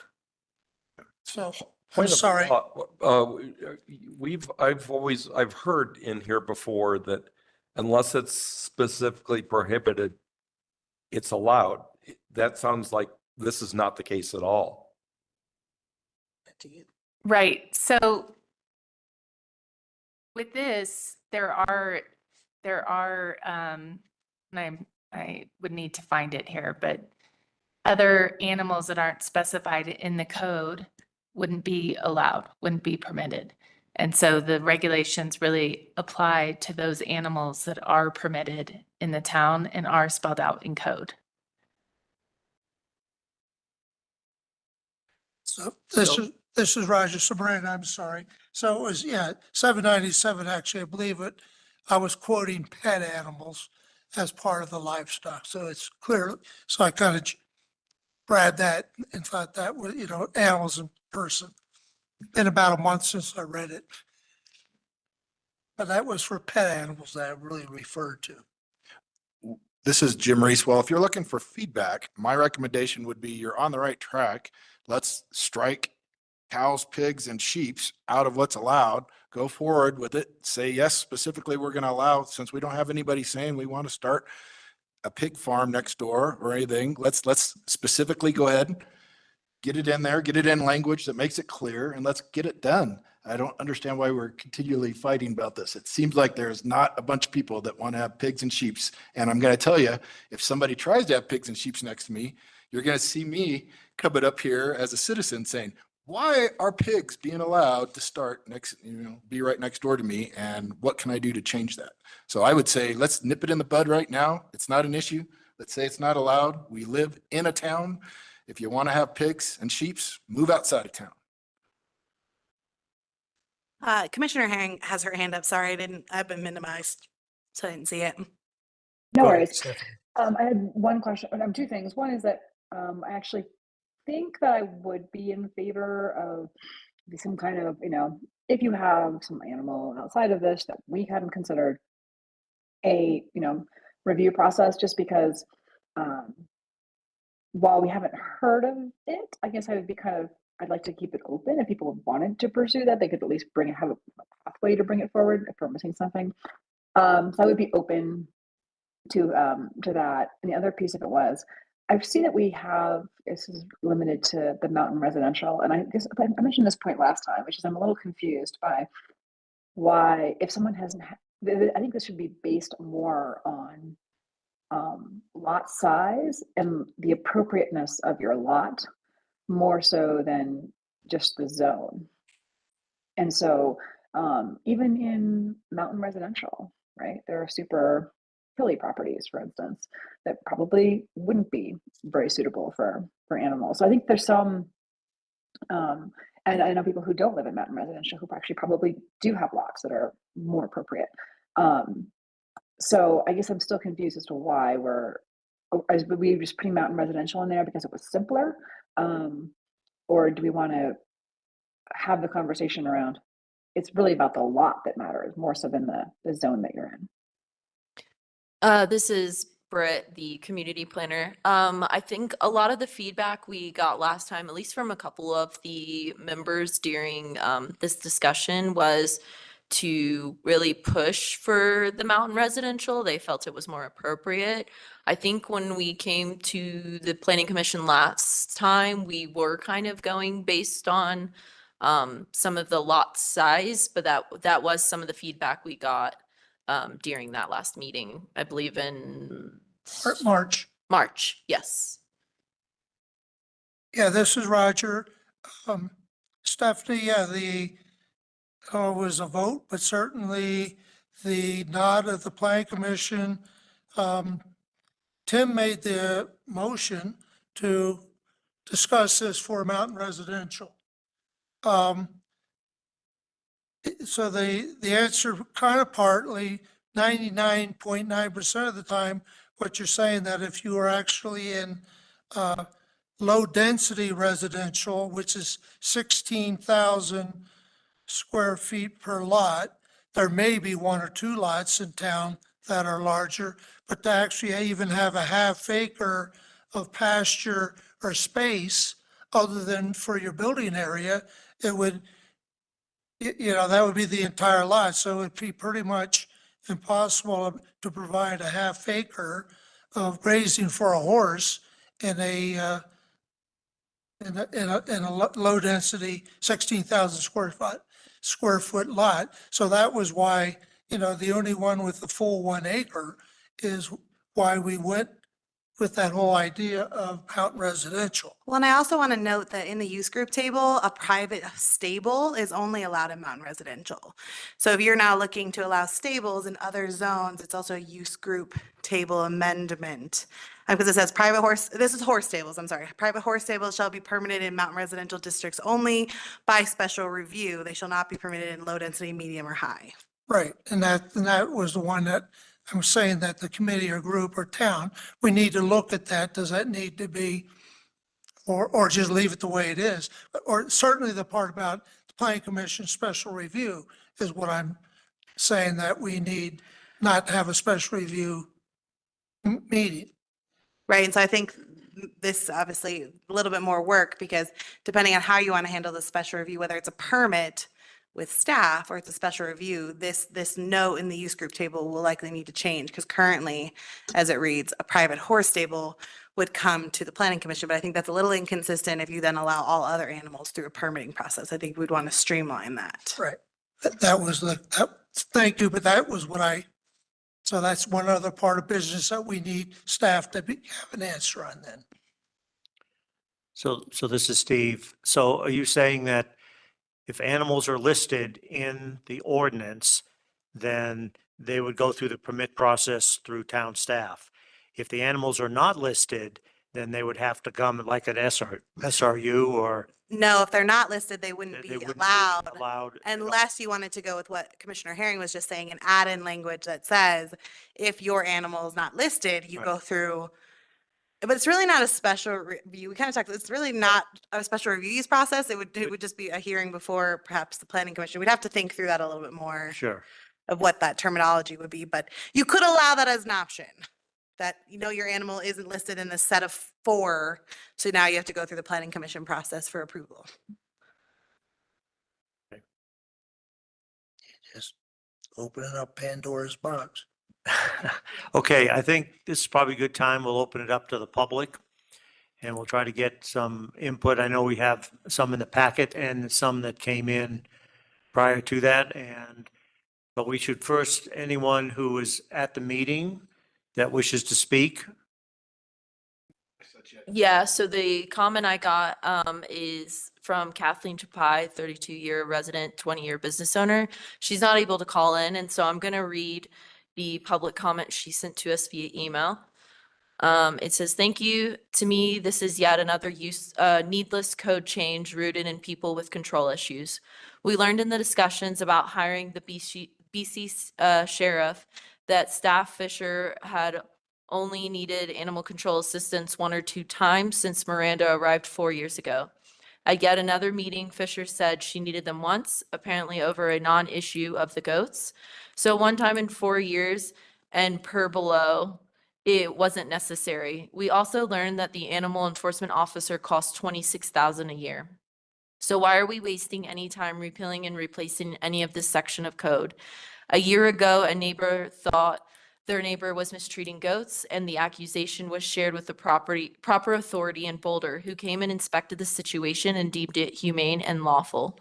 So no one was abusing any animals, and no one was breaking any law. The outcome didn't sit well with the person who complained, and 2 or 3 of her friends. And they showed up at 2 or 3 of the board of trustees meetings, asking the code be changed to regulate the keeping of animals more than the county does, because they personally still thought abuse was occurring. And at one of those board of trustee meetings, someone else complained, Jen Fine-Loving, and admin Fisher said that there was no legal means in the code to enforce or ticket people for letting their dogs bark outside all night long. Apparently, even our admin and then the marshal who swore to uphold the code never read the code, because it already says section 7-3, additional nuisances enumerated: barking, yelping, howling, or mewing by canine or feline, the keeping or harboring of any canine or feline which by loud, frequent, or habitual barking, yelping, howling, or mewing shall cause a serious annoyance to the neighbor or the persons passing to or fro upon the streets or sidewalks is hereby declared a nuisance and is prohibited. Section 1-72 allows for fines up to $2,650 per day for violations not defined otherwise.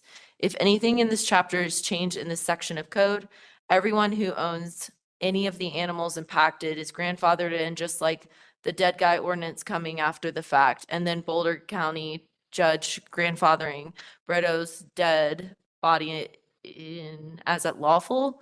Sorry, I don't have my glasses, and so I'm struggling with reading right now. This is just more overregulation of non-issues pushed by the people with control issues, and it is un-American and doesn't belong in Nederland. Okay. Any other comments from the public? Anybody online? Okay. Having heard nothing, we'll close the public comment section, bring it back to the commissioners. So maybe we just go through these. I've got like 4 questions here, and we'll start with the one that Stephanie brought up about having any other option if an animal is not listed in the ordinance. I know what you said. Jim. You know what I said. Okay. Any other comment? Okay.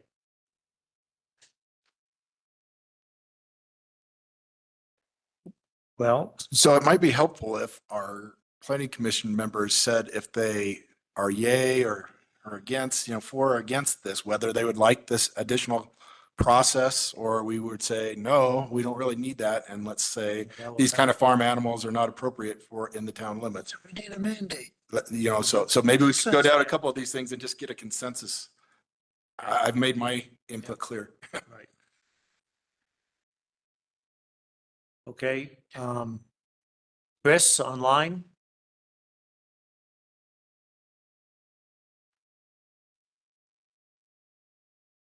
Is he online? Okay. I am, yeah. I think the changes are trying to set up a good framework.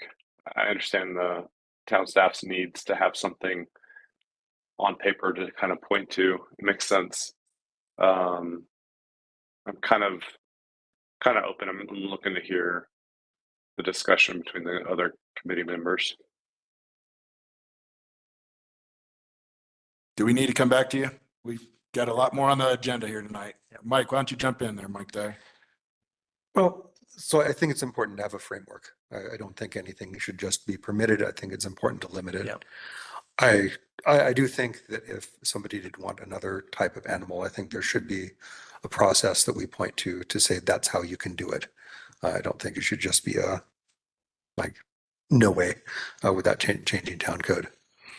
But So this is Steve. So what you're saying is, well, kind of what Miranda alluded to, that there needs to be a process, whether it's a hearing.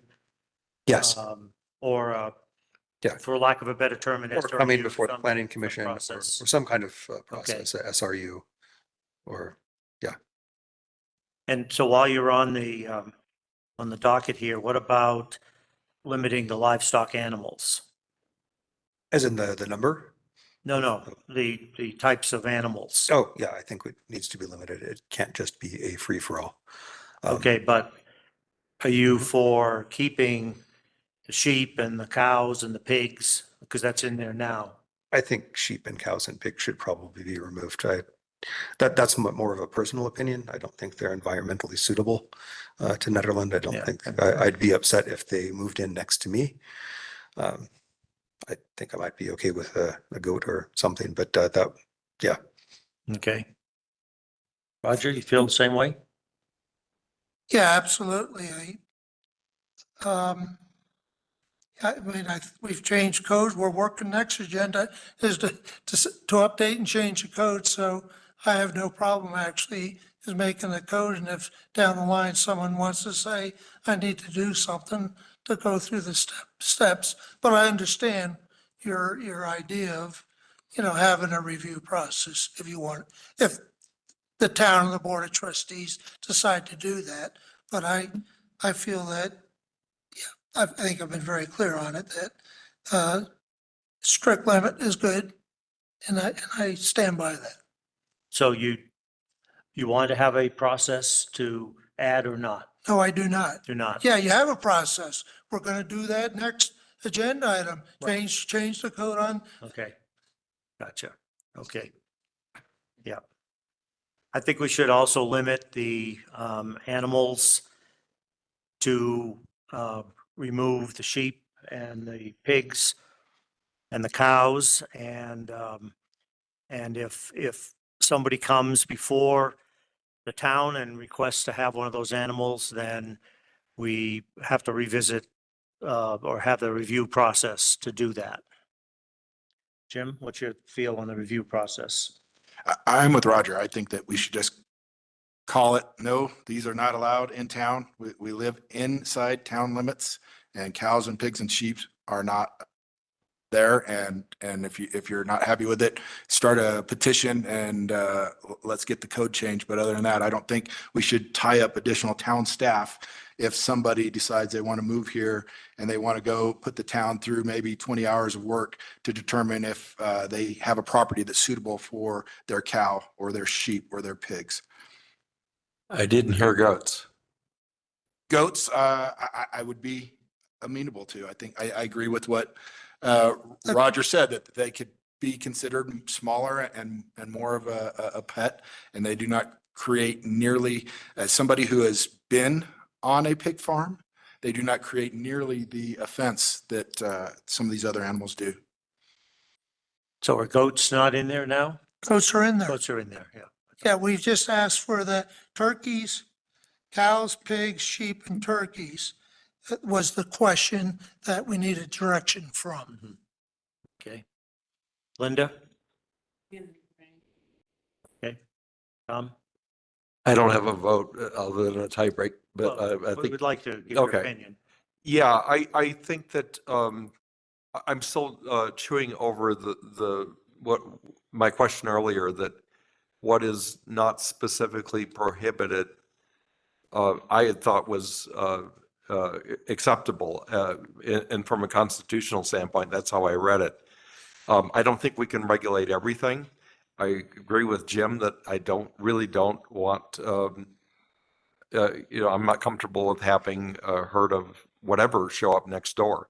That's what the surrounding communities for, and we got a lot of land around us.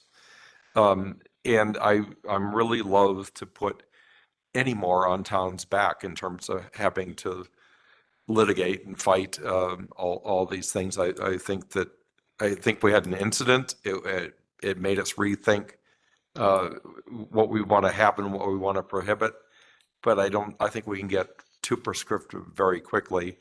And I don't want to load these guys up with having to decide whether an animal is acceptable or not. I don't think I'm not sure we had a brief problem.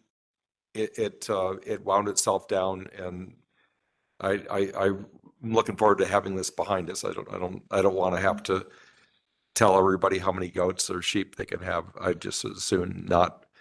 I'd rather not hear that at night. I lived next door to a bunch of peacocks when I was down in Nederland, and they never ever, or down in Loveland. But I don't, we've got enough other things. We've got a long agenda ahead of us still, and with some more immediate issues, I'd rather move on. Okay. All right. Stephanie, any other comments? No, I'm sort of in agreement at this point. I think we kind of need to wrap it up, but I do think that I have no issues with removing the cows either from the list. The other two animals were on there too. Pigs, sheep. And Chris, final comment. I agree. That's where I am too. Okay. So just for clarification for staff and the committee, we want to eliminate sheep, pigs, and cows. And it seems there's probably more support for maybe allowing a special review in regards, because I had Roger and Reese. I had you both as no, but it seems like Dye's open, Heron's open to that, Rivera's open for that. What was your opinion for allowing animals that aren't listed, allowing some kind of review? Because technically Mayor Pro Tem does not count.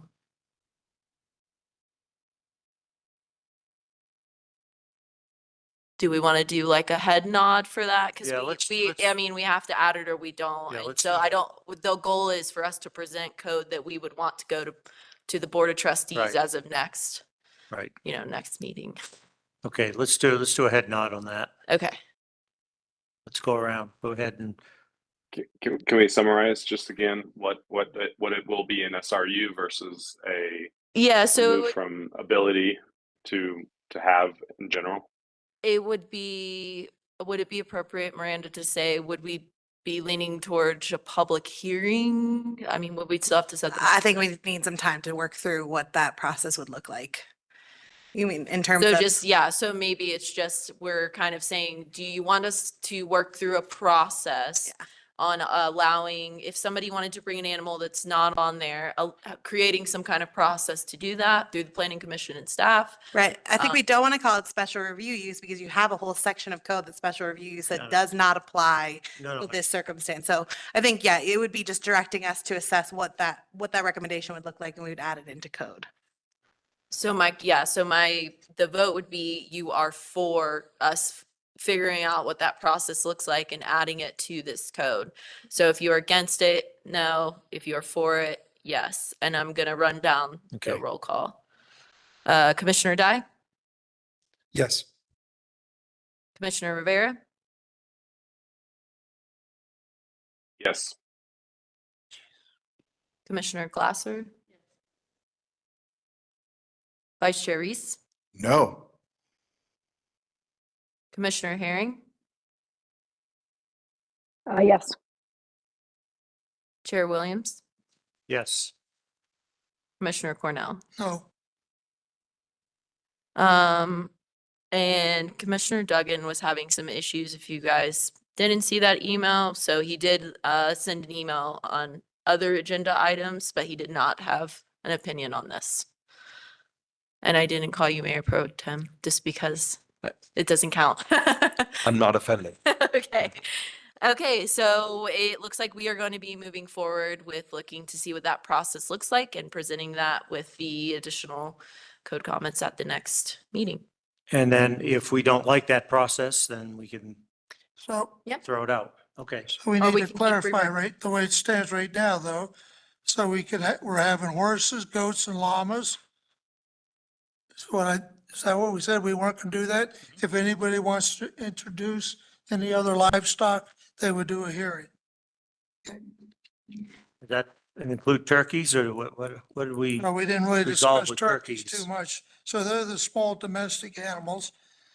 They were put in there in one and not in, later on, they're not mentioned under the ordinance. So Yeah, so it was brought to our attention by Attorney Madison that there are a lot of cities that that's defined as a small domestic animal.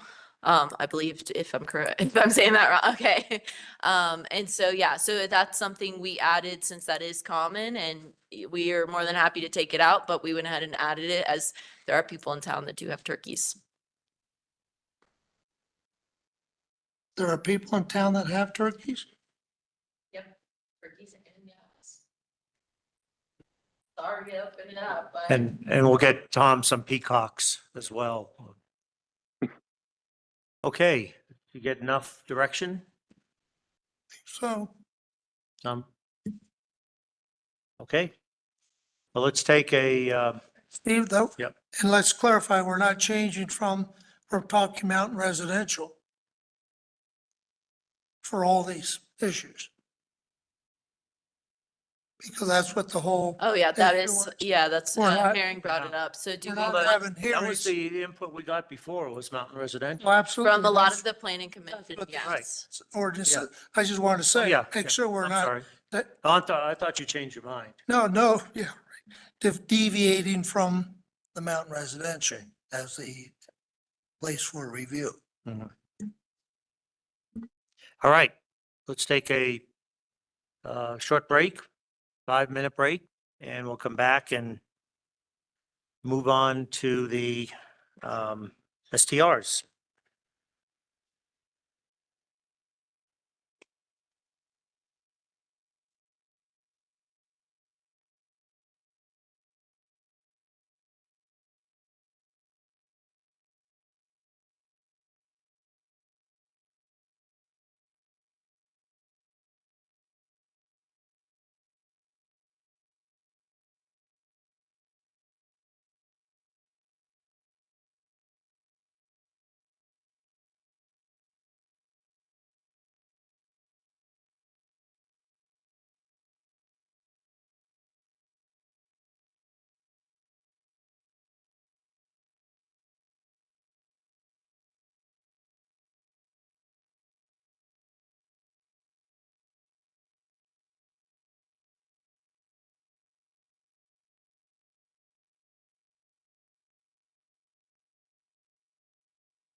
Code amendment considerations.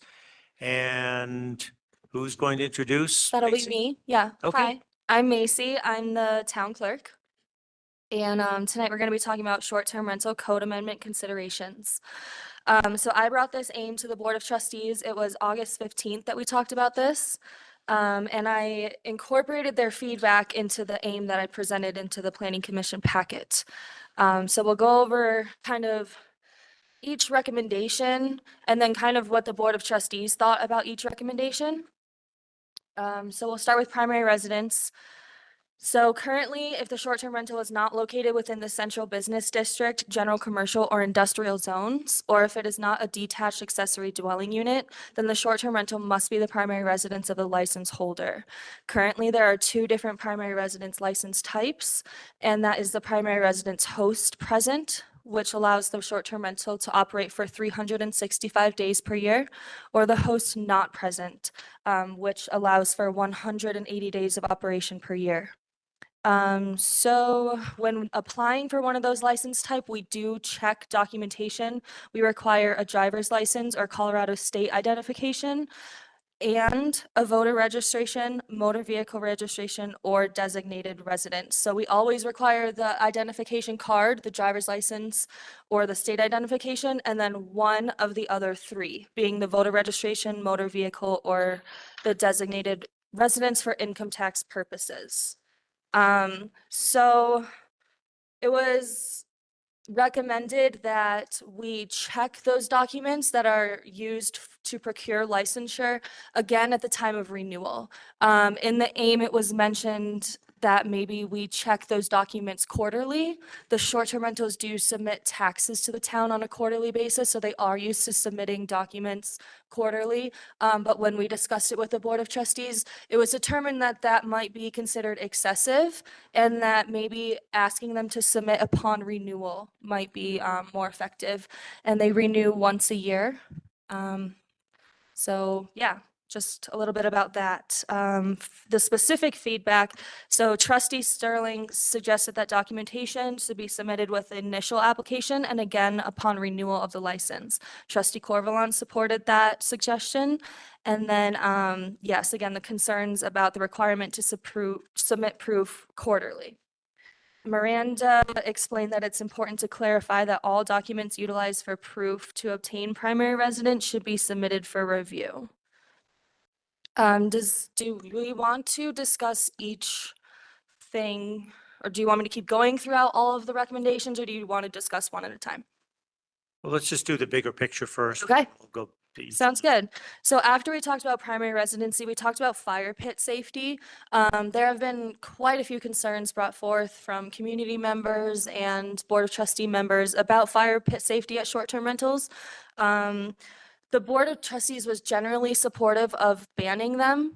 Idaho Springs has banned them from being allowed at short-term rentals, so that is something that you can do. At the board meeting, they did want to learn more about, what was it? I think it was gas. Yes, gas fire pits, and they should possibly still be allowed, but they recommended that more research should be performed about their impact from a safety and environmental perspective. It was discussed that possibly if you have a short-term rental that has a fire pit, then that would need to be disclosed upon application, and then that short-term rental would need to enact strict enforcement and education around the fire pit safety for their guests. But then it was kind of determined, well, if they're not really safe, how are we sure they're going to follow the strict regulations that the short-term rental has enacted? So maybe just banning them, but also learning more about the gas fire pits to see if they're any more safe. So then after that, we talked about the cap on the total number of licenses. So as you can see, it's a pretty common thing. Municipalities that allow short-term rentals typically cap the amount that are permitted in town. A lot of them do a percentage cap that's based on the housing stock. That allows growth for short-term rentals. So as the housing stock grows, the short-term rental allowance does too. Mayor Pro Tem Hold was supportive of that type of cap, but generally wasn't so supportive of a cap. I think that we had Trustee Corvalon, very supportive of a cap. And she also, and I think this is a good recommendation, implementing a cap and removing the distinction of the different license types. So right now, a host not present can rent 180 days, a host present can rent 365, a class B can rent 45. They all have different days. And so just putting a cap on them, it just might just streamline everything and make it a little bit easier. So currently, the town has approximately 720 housing units, which means that approximately 8% of the current housing stock is rented as short-term rental. So just something to consider. So then we talked about the requirement to own the home for a certain amount of years before they are allowed to obtain and apply to convert the home into a short-term rental. So this was brought forth because people had concerns about somebody coming into the community and buying a home and immediately converting it to short-term rental with no intention of integrating themselves into the community or living in the home themselves, and just maybe buying the home for a supplemental income or something like that. So it was Trustee Corvalon offered support for implementing the requirement to own the home for 2 years before they can apply to convert to short-term rental. However, Trustee Mountain expressed concern about implementing any type of requirement for somebody to own their home for a certain number of years. He explained that the homeowner might experience an unexpected event that would put their financial security and subsequently their ability to maintain their home at risk without the opportunity to generate income through a short-term rental. So we'll move on to the late fee. So that was, this is pretty quick. The BOT instructed town staff to amend the fee schedule to implement a late fee for short-term rental license renewal, and that's just mostly supporting administrative efforts and standardizing license procedures. So we'll move forward with that. The next thing we talked about was the requirement for the emergency contact to be a local resident. This was initially included in the AIM because there were concerns raised about new property owners not taking the time to establish relationships with community members before converting their home to a short-term rental. It was discussed in the board meeting that perhaps a notification system for new short-term rental should be implemented. For example, upon application, a new short-term rental will be required to send a notification letter to the neighboring properties within a determined radius. So maybe there's kind of two things going on in that one, but some towns do require the emergency contact to be a local representative, responding within 45 minutes or 1 hour. We do currently have a requirement that the contact responds within 2 hours, and there is no we don't require them to be local. So something that was not initially included at the Board of Trustee meeting, but was mentioned in public feedback, was that the neighborhood commercial zoning district does not currently allow for a Class C license. They're only allowed in the central business district, general commercial and industrial zones. And so it was recommended by a community member that the neighborhood commercial zones be considered for the Class C license as well. In addition, these are additional feedback, just like the neighborhood commercial feedback, was that there was a suggestion that the short-term rental licenses should be limited to one principal owner per LLC per rental, and that was supported by 3 board members total. And this is not a code amendment, but the board would like the good neighbor guidelines that are part of the new and renewal short-term rental application process to be reviewed and updated. And those were included in this AIM as well. And then this is also not a code amendment, but the board is interested in increasing application fees and lodging occupation tax rates in town. Town staff plans to assess the application fees and adjust the 2024 fee schedule as appropriate, but the increase of tax rates would need to be accomplished through an election, which is a decision that would need to be determined by the board. So the Planning Commission, you guys initially drafted, it was Ordinance 798. It was brought to the board. They made some amendments to it and adopted it. And so we were hoping, and the board did say that they are supportive of the Planning Commission to continue to work on the short-term rental ordinance. And so it seems that we will be forming a subcommittee with myself, Britt, and Miranda, with 2 Planning Commission members to continue to address the short-term rental code amendments. So I guess the questions before you tonight are, do any of you have a conflict of interest related to the topic of short-term rentals? Does the Planning Commission have any initial feedback on changes to the short-term rental ordinance? And then which Planning Commission members would like to work with town staff on the recommended code amendments? And I'll turn it over to Steve at this point. Okay, thanks, Macy. All right, well, I was going to ask if anyone had any conflict of interest or wish to disqualify themselves, or if they've had any significant ex parte or pre-hearing contacts before we get started with discussion. Okay. So that takes care of the first one. So it sounds to me like, well, first of all, is there a timeline on this? I mean, it's come back to the Planning Commission for discussion. Is there a timeline when the board wishes to get our feedback? Not necessarily. They did not provide us with a time that they wanted, and I think that they're happy with us to take our time and make sure that we get this done thoroughly. Okay. So before we go on to get some initial feedback from the Planning Commission, I'd like to see if we have any Planning Commission members. So it sounds like we have yet another subcommittee. We're running out of planning commissioners because I don't like to double them up, that may be interested in serving on this subcommittee.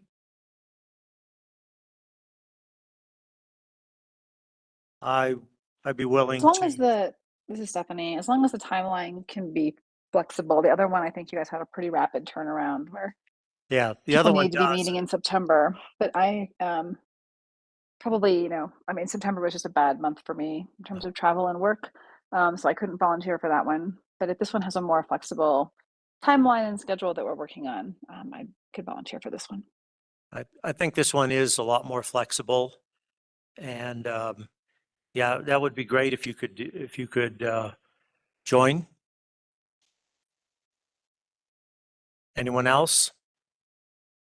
I'll be happy to join that one as well. So that takes care of that. Because I also have a lot of conflicts, particularly in September and in November, but we could make it work. Okay, before we open it up to the Planning Commission, I think I will open it up to public comment. So up to the microphone and name and address, and you have 3 minutes. Thank you. I'm Margie Yansura. Jeff Yansura. We reside at 78 Doe Trail in Nederland. Good evening, and thank you for your voluntary service to our community. I know you put a lot of time into this, and we really do appreciate it. And thank you for the opportunity to provide our input tonight on these potential changes to the STR rental code. We want you to know that we agree with many of the things that have been proposed here tonight, especially the prohibition of fire pits for the safety of all, and the requirements to have a local emergency contact. We do have a gas fire pit ourselves. We do put it away when we leave town. You asked about the safety of them. If you have a cover for it and somebody puts it on before it's all cooled off, it could start a fire. And so we just, As residents, as homeowners, we do not want that. So we don't allow ours, renters to use either our barbecue or our fire pit. We also put every candle away. So we're very appreciative that you want to go that route. We're the owners of our home in Big Springs, which we purchased in 2014. We rent it out for short-term rentals when we're not in residence in the winter months. We purchased the home with the assurance from town officials at that time that we could rent it for short-term guests. We hold one of the 6 Class B STR licenses in Ned. We're very responsible of who we rent it to, and we've had no problems with guests or any negative impacts on our neighbors. We are both very invested in the town of Ned, and we want to continue to see it be the wonderful place it is. We support our local church in Ned year-round, volunteer for church, town and community activities. We clean up the town cemetery with other volunteers. And we support a lot of the local groups in our community that do good. In fact, last year I spearheaded the effort to organize the Big Springs residents, have an organized residents group so that we could communicate with our neighbors in times of emergency or on, special important issues. We want to know if the proposed changes being discussed tonight include the abolishment of the Class B STR license, or will we be grandfathered in since we've held our license for more than 4 years? We understand deeply the concerns of neighbors if guests at an STR are being loud, disruptive, or otherwise negatively impacting their quality of life. We work with our local property manager to assure that this does not happen. In fact, our neighbors have our cell phone, and we have asked them to contact us immediately if they have any concerns, and they've told us that they've never had any disruptions from our guests. In fact, Airbnb has a nationwide policy prohibiting parties. Any host should be reported to Airbnb if they are allowing parties or any disruptive behavior by their guests. This should disqualify them as a superhost, which we are superhosts. Further, Okay, we need to wrap it up. Okay, I'm please. sorry. We also think that it makes sense for the town to strengthen penalties for any STR hosts who allow their guests to negatively impact their neighbors. So we feel that by renting our home when we're not there, we're adding to the local economy, and it's good to have someone in the home. And we just want to make sure that we can continue to do this and be grandfathered in if they're abolishing the Class B STR license. All right, thank you very much. Thank you. Thank you. Any other public online that wish to?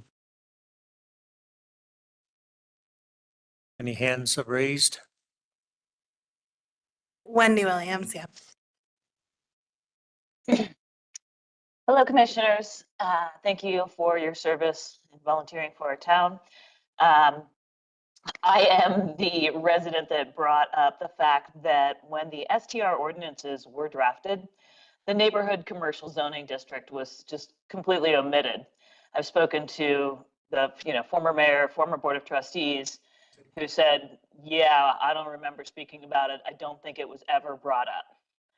And if you look at the use groups of what is permitted in neighborhood commercial, it's probably the best area to have short-term rentals. We actually are allowed hotels and motels through special review use. And what I'm asking the board to do today is to consider neighborhood commercial and consider the intent of neighborhood commercial, and to add neighborhood commercial to Class C licensing for STRs. I think it's completely the intent of the neighborhood, and I think it was just a complete oversight from past boards. I think our little area, our little zoning district was just forgotten, and we don't want to lose any of the zoning rights that we have in neighborhood commercial. And we'd like the STR policy to reflect the intention of the use groups. So I'd love it if you guys would chat about that tonight, and please do consider changing or adding neighborhood commercial to the STR ordinances, because it's not even in there anywhere. But when you add it to the Class C licenses. Thank you very much. Good, thank you. Anyone else?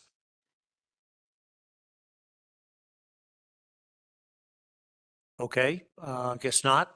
We'll go ahead and close the public hearing and open it up to any initial comments from Planning Commission members. Obviously, we have a subcommittee that will start working on this and report back, but it would be good to get some initial feedback. So Question. This is regarding the speaker earlier. Are we contemplating doing away with Class B licenses? Is that something we're actively thinking about for people that already have them? That is not something that has been recommended. I actually included in the aim that if a cap on short-term rental is implemented, it is recommended that it not impact any active license, which means the town would not require any active license holder to relinquish their license. If the short-term rental licenses that are currently issued exceed the desired cap, then there will not be any new short-term rental licenses available until the current licenses become inactive and the cap is maintained. Thanks. I'm just gonna read off Commissioner Duggan's email. It's very short, but he's in support of some level of cap on the total number of STR licenses. well,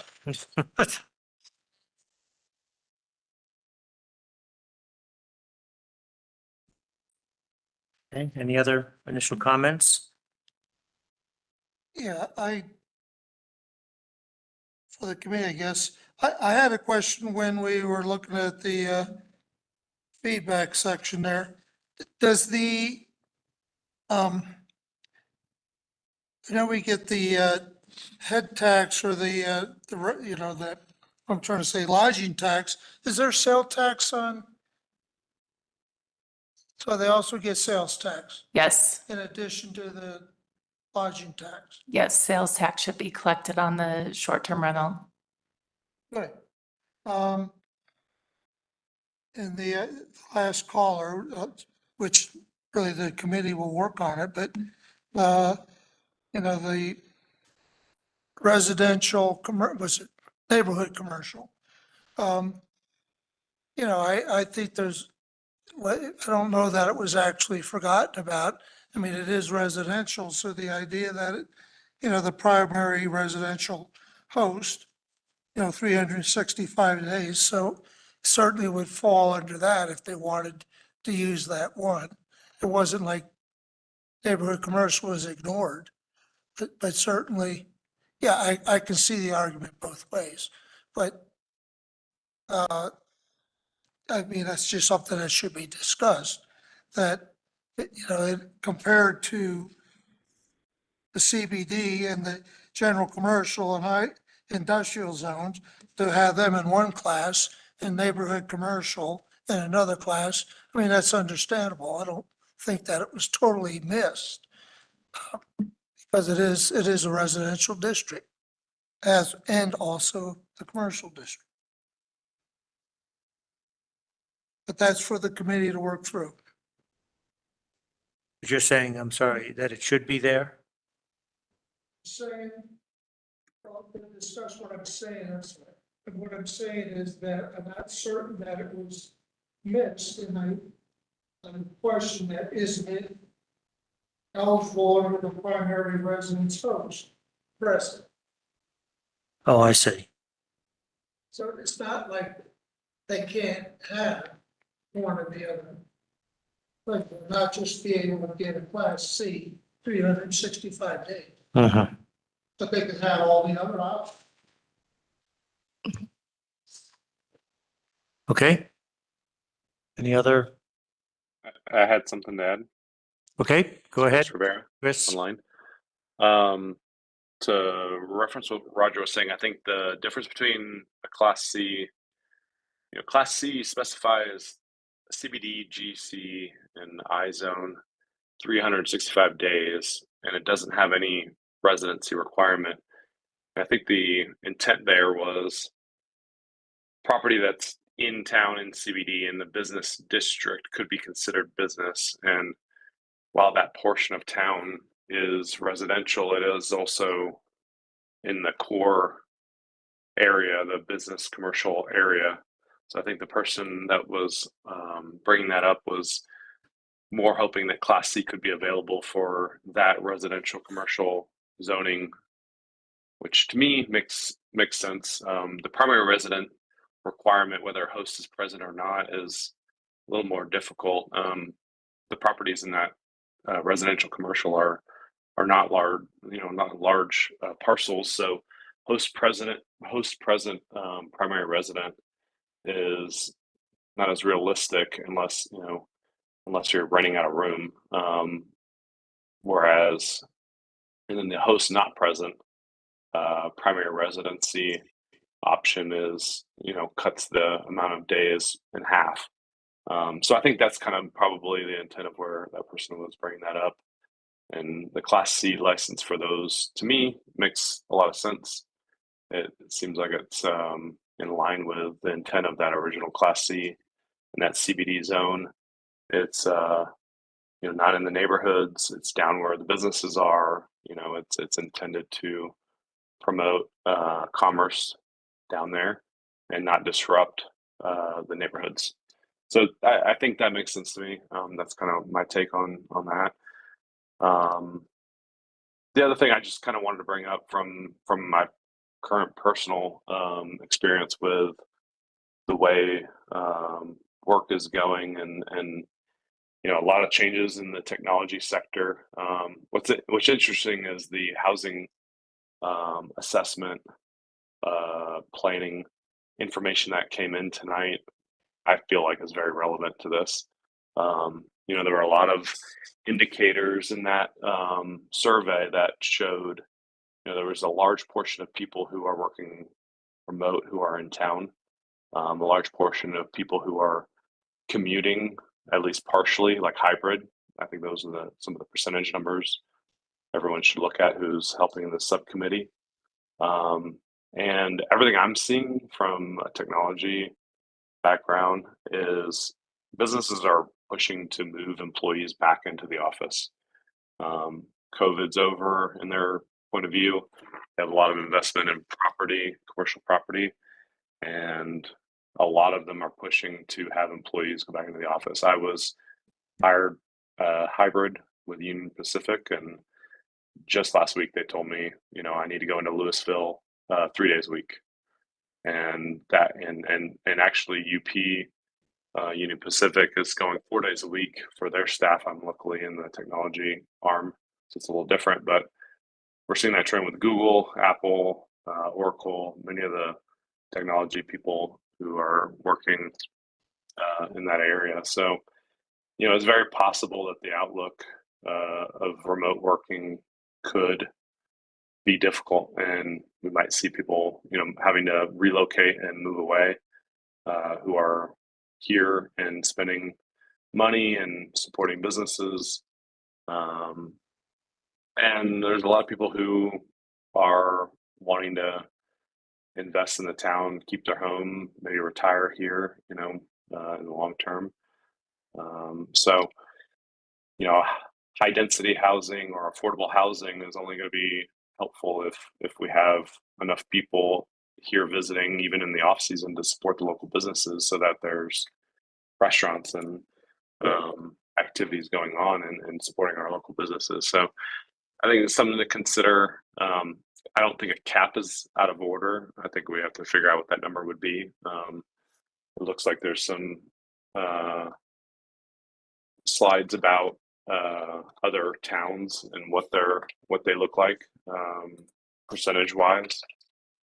So I definitely think we need to figure out what that percentage looks like, but also then think that short-term rentals is a really good, not only income for the town opportunity, but also an ability for us to be able to support local businesses. Something to think about. That's kind of where I am on it. Okay, thanks. Mike? Yeah, so I was thinking that there are two things regarding short-term rentals. One is cap or no cap, and then the other is community impacts of like directly having a short-term rental, namely having a fire pit. I'm wondering if we can move forward on like the fire pit issue. I don't even know if it's possible to make a recommendation to the BOT tonight, because it seems like that might be clear cut. Okay, not possible, But yes. we'll have Yeah. a chance to send it to the Gotcha. Board of Trustees, right? Yeah. But this is just discussion tonight. Gotcha. Okay. Okay. But thanks for your input. What else? Anything else? No, right now. Thanks. Okay. Commissioner Herring's hand's been up for a little Okay, bit. go ahead, Stephanie. Yeah, I guess I kind of thinking about what Chris just said too. I think there's another. So yes, there's definitely the impact to businesses and whatnot, but I also, after the first part of this conversation tonight around housing and workforce housing, and thinking about, I guess I'd be kind of, as we go into committee, if folks have any thoughts on how we balance that with the priority, not just of your adjacent neighbor and whether the neighbor next to you is a nuisance or having parties, et cetera, and how we manage that piece of it, but really the impact to the broader kind of community and trajectory of Nederland. So if we have whole house short-term rentals, what is that doing to our housing stock? And how does that impact the community at a broader scale? The number of people who can move here, families, kids in our school. Nederland Elementary, much like most of the state, has declining enrollment. It's harder for young families to move here and get started. So I think there are implications here that go beyond, that have to be balanced against things like, yes, income for the town and supporting local business, but that to me also are a bit bigger, and thinking about the town, in that kind of 5, 10, 15-year time frame, and the composition of the community that we're trying to support. But I'd be curious to hear, before we kind of go off into a smaller group, if there's broader thoughts or perspectives on that from other planning commission members, and how we balance those both important needs I think that the community has. Thanks. Okay, thanks, Stephanie. Comments? Well, I have some comments also. This is Jim Reese. I agree with you, Commissioner Herring, that this will be something that will work hand in hand with, and we start talking about possible caps on the numbers of houses we have available, that directly impacts, what we're trying to do with the housing, affordable housing piece as well.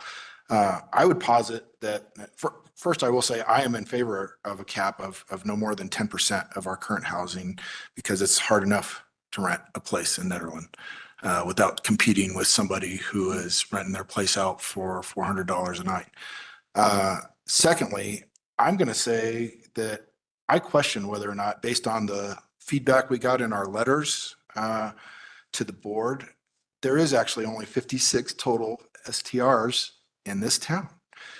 I mean, the number, we don't really have a way to know other than anecdotally based on the complaints, but certainly from what I've read, it looks like there's a significant number more that are not licensed, that realize that we are lacking in enforcement opportunities and staff to actually enforce the rules. We have some very strong rules in the regulation for 30-day suspension for a violation, up to 1 year for a second, and revoking for a third. But I'm going to ask Macy, has there been an enforcement action of any of these three on any of our STR people in town? Absolutely. I perform regular audits on the short-term rental community. I use a compliance software that tracks short-term rental activity. And I provide them with our list of licensed short-term rentals, which they then cross-compare with their data. And I can see which ones are not licensed from their software. So there's been people that have been 30 days suspended and up to 1 year revoked because they violated these? So no, most of the people who are renting without licenses, once I discover them through the compliance software, I make contact with them and explain the regulations, and they are eager to comply, and we get them a license. and then they're good. We have never moved forward with violations on short-term rentals. We have been able to remedy all complaints so far on a warning basis and through communication with the license holder. Nothing has ever escalated to the point of needing a violation.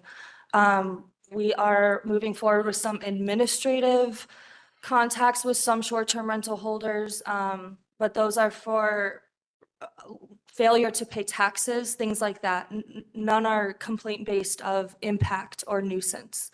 So do you disagree with the letters that were submitted to us about the folks saying, hey, I've got unlicensed Airbnbs next to me?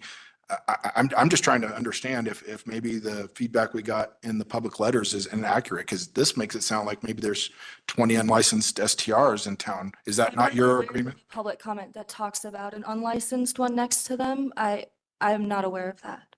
Okay, I can't pick it out right now, but I definitely read through all the letters there that were talking about multiple parties and that. So I think that the biggest thing is that we don't notify neighbors, right? When you register your short-term rental, we don't notify the next door neighbor. So a lot of people may operate off of the assumption that they're unlicensed or unregistered, and then they reach out. But through this software, Macy's done an incredible job of making sure that anything that shows up on any sort of hosting platform, Airbnb, VRBO, any of those things, that they are in fact registered. And so I do think, because there isn't a public noticing requirement to let someone know this has become a short-term rental, there's just a lot of misinformation. I would also like to just mention the fact that if or town staff is not notified of a complaint immediately, it makes it really hard for me to reach out and remedy that. When we get letters, when things come to the board and say, oh, this has been going on for months, but that's the first time I've ever heard of it, what violation do you want me to enforce? You know? Right, and there are things, so the code does say, the town clerk is going to investigate, but if it was a party in the middle of the night and the complaint comes 3 days later, there's really nothing it's hard to investigate those situations. So we do encourage people to contact Boulder County non-emergency number, because if there's a noise complaint or any other code violation, that would help with the investigation component, because we would have a police record showing that law enforcement did have to go to that home because there was this middle of the night party. And that makes it so that we have substantial information, but we can't just be violating off of hearsay. That's really not appropriate. We need to be able to ground it in a true complaint that can be investigated.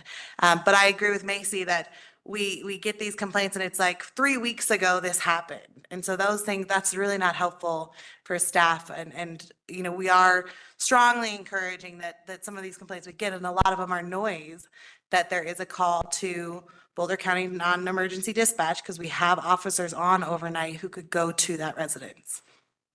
Okay, thank you. This was very enlightening to me then. Maybe the problem is just that there's a lack of education in the public on how to deal with these kind of issues.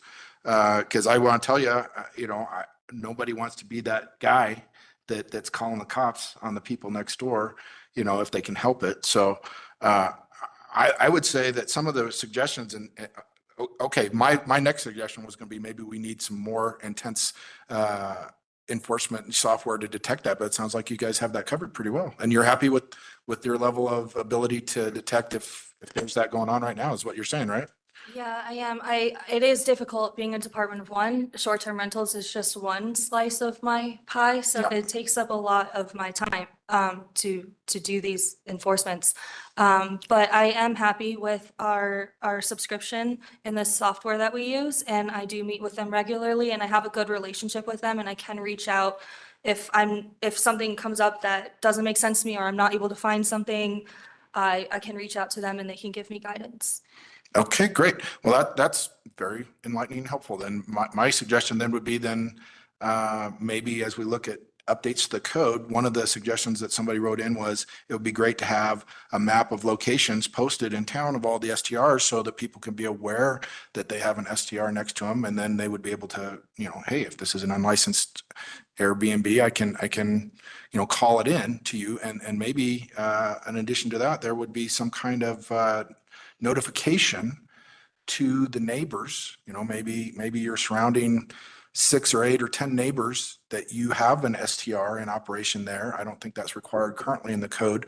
And certainly it would be awesome if that notification included contact people, who this emergency contact is, who's the person that I could call, and maybe the owner of the STR. That way, if this is an ongoing thing, you know, if I don't want to report it directly to town, I have another mechanism that before I escalate this to an official complaint, I could reach out to that neighbor and say, hey, you know, I don't know if you're aware of this, but this has become a real burden on us here in the neighborhood, you who live halfway across the country. Absolutely. And that is what town staff prefers. We prefer that you do contact your neighbor who's directly impacting you and that you work it out together.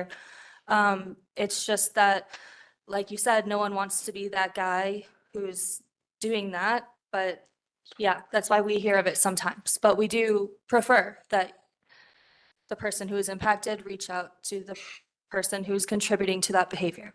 Oh, okay. And then I'll end on, is there additional resources? There's a lot of slides that were in the presentation that we won't get to tonight because of the time, but I would love to see this presented, these things that talk about these different towns and how they're handling it, how much they're spending for enforcement software and personnel.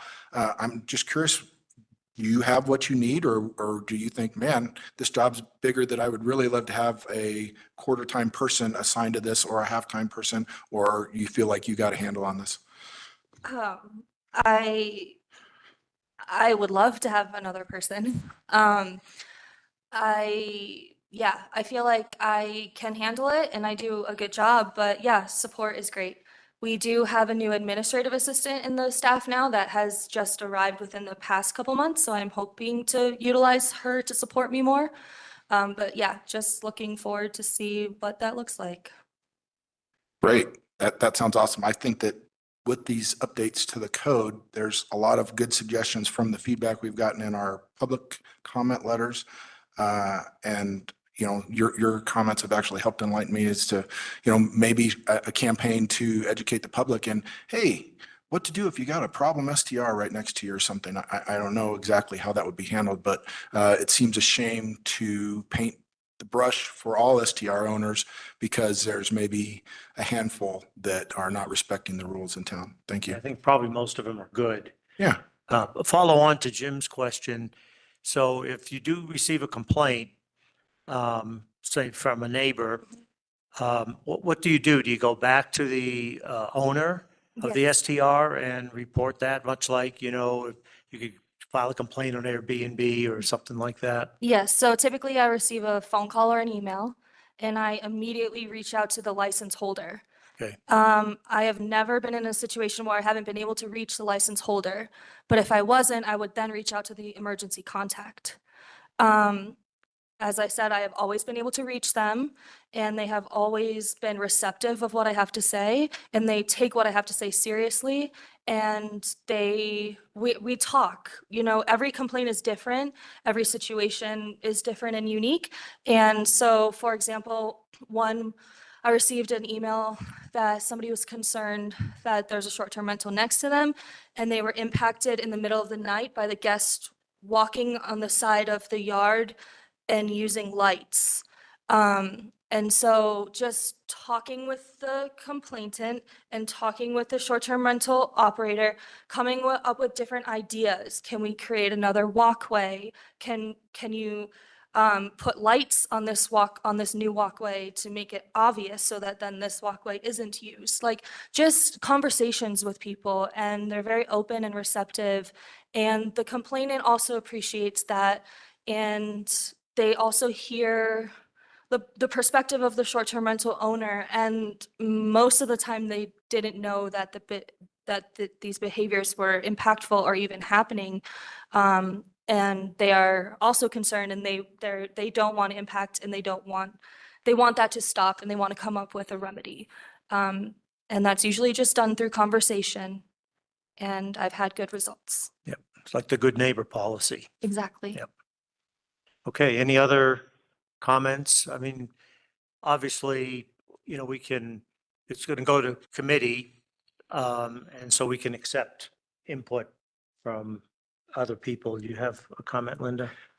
Yeah, the comments that I had, and they coincide with what Stephanie and everyone has basically said, but I was really surprised at the number of people that don't have children and in the survey.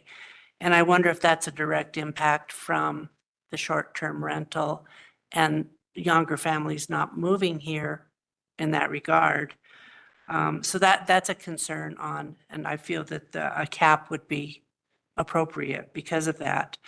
And the effect on having families move here that own the property or rent the property long-term, bring in more families, which helps the businesses, helps our school district, because there is a concern with Boulder Valley and the drop in enrollment.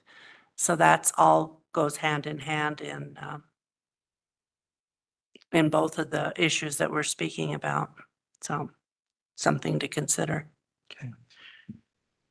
With regard to long-term rentals, you mentioned 8% for short-term. Do we know what we have for long-term rentals? We don't. We don't require an application process for long-term rentals. They operate self-sufficiently, and we don't regulate them at all. So no, that would be tough data to come by, I would Okay. assume. All right, any other comments?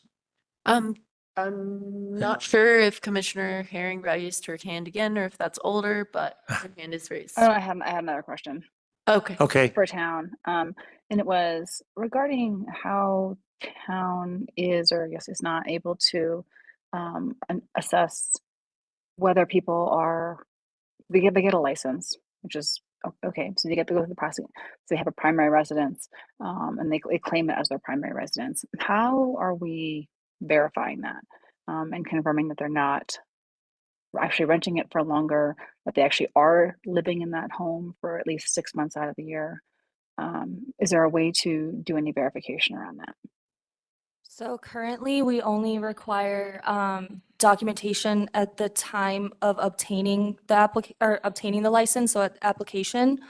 So it has been recommended that we ask them to resubmit that documentation at the time of license renewal. So they would be submitting documentation once a year, but there is currently like no process after the time of application to determine whether the person is staying in the home.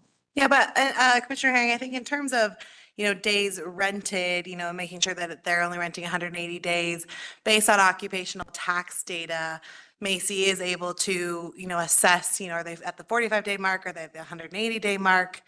That data is not perfect though, by any means. And so we operate solely off of kind of host compliance and occupational tax data. But if someone were to, try to rent their home 9 months out of the year, that would be against code. So that's kind of the second part of your question. But we have been asked, how do you know someone really lives here? We don't, and we're not going in there to inspect. And also then just because we walk into your home doesn't give us the right to say you live here or you don't live here. And so that's where we just use as many documents as we possibly can to do that primary residence. But that's a tricky license for sure. That was in one of the letters that we received, I believe it was on Wildwood, where someone was concerned that the license had been issued to an LLC. And given the amount of rental that they were seeing next door, it didn't seem like there was ever any residential, true residential activity happening. And so I was curious to know, do we have any policies regarding LLCs versus individuals? Not necessarily, no. So what we do for an LLC though is if someone comes in with an application for an LLC, we require proof that they are the registered agent of that LLC. When we have that, then we require the primary license documentation to go along with it. So to clarify then, the person who have to show that they sort of own and operate the LLC, and that as their own, they're the owner operator, and that they reside at that residence. Correct. okay. I think we'll wrap this up. Again, if you have any further comments, please submit to Macy or us on the committee, and we will.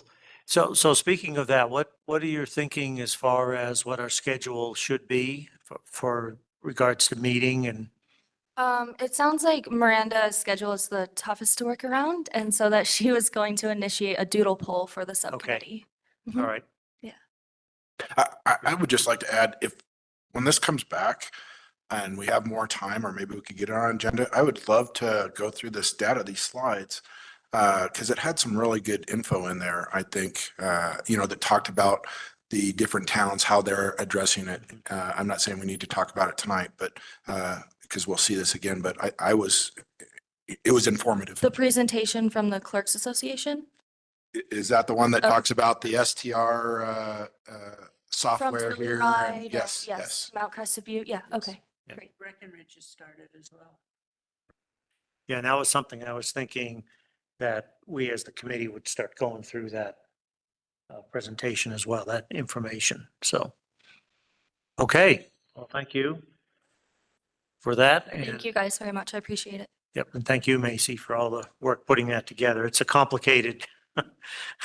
Macy, this is Jim Reese again. I will say that this is your opportunity to also put forth some feedback on, man, as this grows into a bigger thing, if we're going to add more requirements, maybe I need this extra administrative assistant to take on a lot of the investigative work, so that it's not time yet. But, I'm encouraging staff to advocate for themselves there and say what they need, because, we could, worst thing that could happen is we say no, and you're already where you are there. So. I appreciate that. Thank you, Jim. Okay, this wraps up our discussion items for this evening. We're going to move on to, we have one action item, the Wingate subdivision variance. And let's see, who's going to present? I am. My turn. Your turn. All right, so before you tonight is the request for a variance for the Mary Wingate subdivision. I brought this before you in July as a discussion item, so just a quick reminder of what we're doing here. Mary Wingate had gifted and town was purchasing the parcels that I have pictured in the AIM. So Commissioner or Vice Chair Reese had asked that I add the photos in here or pictures. They're in. We need to do an official subdivision. However, because Mary Wingate and now her daughter are graciously gifting these parcels, we wanted to offer them an opportunity to subdivide the parcel that they were keeping, which is enough of a division of these 4 parcels that it would require a major subdivision. However, since the parcels coming to the town have a conservation easement on them and subsequently can't be developed, we're asking for consideration of a variance to do a minor subdivision instead. And in order to do that, I had to kind of make an official ask. So I wrote a letter with Attorney Madsen assistance along with Lori Wingate for the Planning Commission's consideration. But tonight, the question before you is, do you recommend approval of the request for the variance pursuant to Nederland Municipal Code 17-111, which would allow a town to run this as a minor subdivision instead of a major? And of course, this would have to go to the Board of Trustees for approval. But So starts with you. it will come back to us, like you said last time. It'll come, the official subdivision application will come back to you. I think the question just is it a major, is it a minor? And our ask is the minor just because of the conservation easement. Well, yes, we have more than 4 parcels. That limitation, the requirements of a major subdivision just seem a little extensive for what this request is. Okay. All right. Any questions from the commission at this point? Yeah, this is Mike Dye. I was wondering if anything substantially has changed since the last time, other than the excellent images. No, I added the images to Yes. the AIM. Yes. That's the only change. Okay, great. These are helpful. Thank you. Any other questions before I open it up to the public? Okay. Do we have anyone in the public who wishes to speak on this item? Okay. Having heard none, I'll close the public hearing. We'll open it back up to the commission members for any further discussion. Comments? Being an action item, we'll go around the board and we'll start with Chris online. No, I don't have any questions. Thank you. No questions? Okay, Stephanie? No, no questions. Thank you. Okay, Mike? No questions. Okay. Tom? No questions. I'm delighted that we're getting this opportunity. This is a real nice gift to town. Yes. Yeah, I was going to conclude by saying that. Linda? Nothing? Jim? I have no questions either. I appreciate the visual update to the packet and the explanation on what staff realized was kind of a simple no-brainer here, but not all of us did. So thanks for the discussion last month, and I support this action. Okay.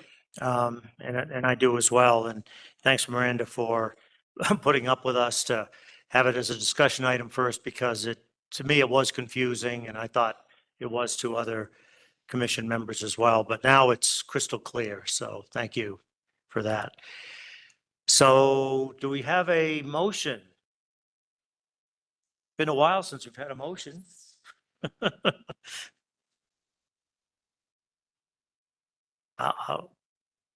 I will make a motion to approve the request for variance pursuant to Nederland Municipal Code 17-111, the Mary Wingate subdivision variance. Second. Okay, would you take the vote, Britt, please? Yes. Commissioner Herring, Yes. Vice Chair Reese, Yes. Commissioner Glasser, Commissioner Dye, Yes. Commissioner Rivera, Yes. Chair Williams. Yes.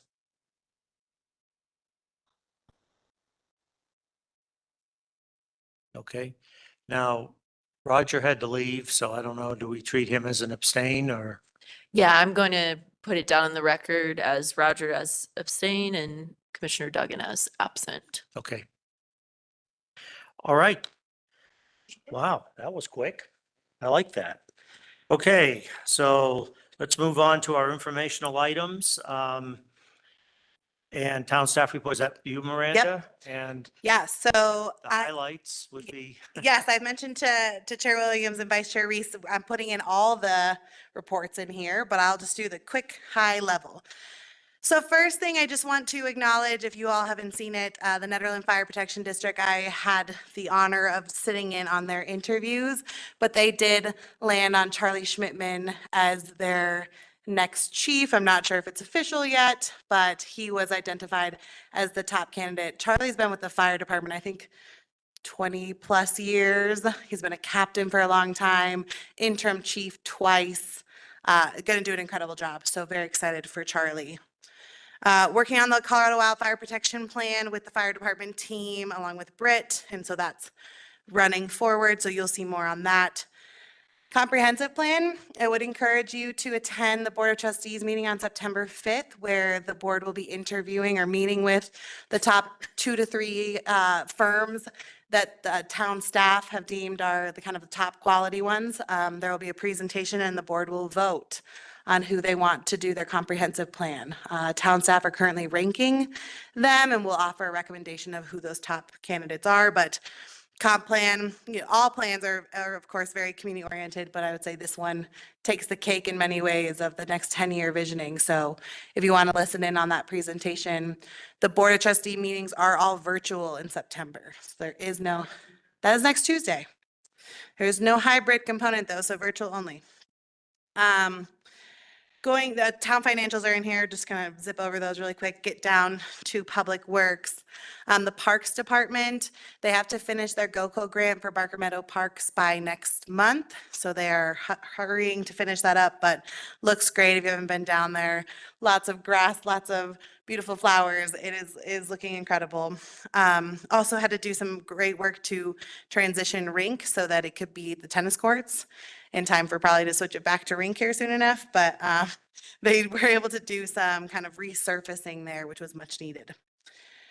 There is a shout out here, of course, to the Presbyterian Church and all of the work they did, which Vice Chair Reese was a part of, and helping our cemetery area. So really appreciate that effort. Utilities Department, So we use Everbridge, and if you're familiar, Everbridge is an emergency notification system, but we actually now use it for utilities notification. So if we're going to do hydrant work and your water is going to be discolored, we'll send you a text message as long as your cell phone is registered with your utility bill that lets you know, hey, this is happening in your neighborhood. So a lot of hydrant work going on. Just wrapped up the sewer cleaning, did a huge ISAM work, which is cleaning out some of the basins at wastewater. So the utilities team is just doing a lot of incredible work to make sure that those plants are running as efficiently as they can. From a streets, sad to report that Mark Hall, our streets manager, has resigned. He's moving back to Florida. So his last day will be the end of September. We have the posting out. Applications are due by tomorrow, 5 o'clock, and we will start interviews next week in hopes that we can do some overlap between Mark and whoever is hired as the new streets manager. We've received 4 completed applications. And when I say completed, as the cover letter and the resume, I have 3 others that just submitted a resume, so we've asked them to send in their cover letter. But the visitor center got paved. Y'all didn't see that, along with the driveway by the pedestrian bridge, Big Springs Drive, and right by Lakeview. So stretched about $160,000 amongst a few different projects, but I think it looks incredible. We are having a slight issue in Big Springs where they tried to kind of do some riprap and a drainage.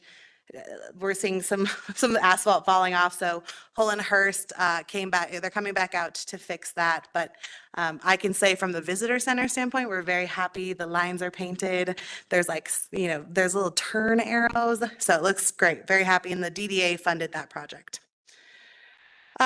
Community center, you have new lights, as you see. So some maintenance work that's happening here. I kind of keep going down. Troy, who is our emergency manager, was accepted into a National Emergency Management Basic Academy, which originally we thought was going to take him out to Baltimore. Sounds like he might be able to do it here, but really great opportunity for him because he'll be with other emergency managers nationwide to make sure he has the best training possible to lead us in the case of an emergency, and is of course still working on our emergency operations plan, some of the updates that were needed to that. From the sustainability world, they are having a ride EV drive event where you can test drive electric vehicles in September. So would encourage people to attend that. And then for Peter has a lot of really fun things happening in his world. He was accepted into quite a few Colorado Tourism Office programs, a leadership program, a conference. He was successfully awarded his first grant, which was a Destination Blueprints grant, which continues to work off of the Reimagined Destinations work that was started. And we have awarded our branding and marketing strategy plan to Godot Communications. And so they'll get started on some of that identity branding work, and we'll come around to the different boards and commissions for feedback. Engage Nederland, of course, is up and running, and then there's been tons of events. Last weekend was, of course, Ned Jazz and Wine, Ned Fest, so we're continuing to see the teams work on those. And I think that's my high level. Britt, do you have anything for your report you want to add? No, my report is mainly everything I do here with you guys. So no, but as we start working on other things, I will gladly tell you. Okay, appreciate that. Thank you. Okay, any questions from Miranda? What's the update on the police department at Boulder County staffing? So Boulder County Sheriff's Office will be at the September 5th meeting, so come and you'll hear from them directly. But they're not going to start recruiting for a sergeant until probably October. They'll have to speak about that. So we're looking to have a sergeant by the end of the year. There are 3 officers going through academy right now who are slotted to come to Nederland, but they'll do academy plus 3 months of FTO field training.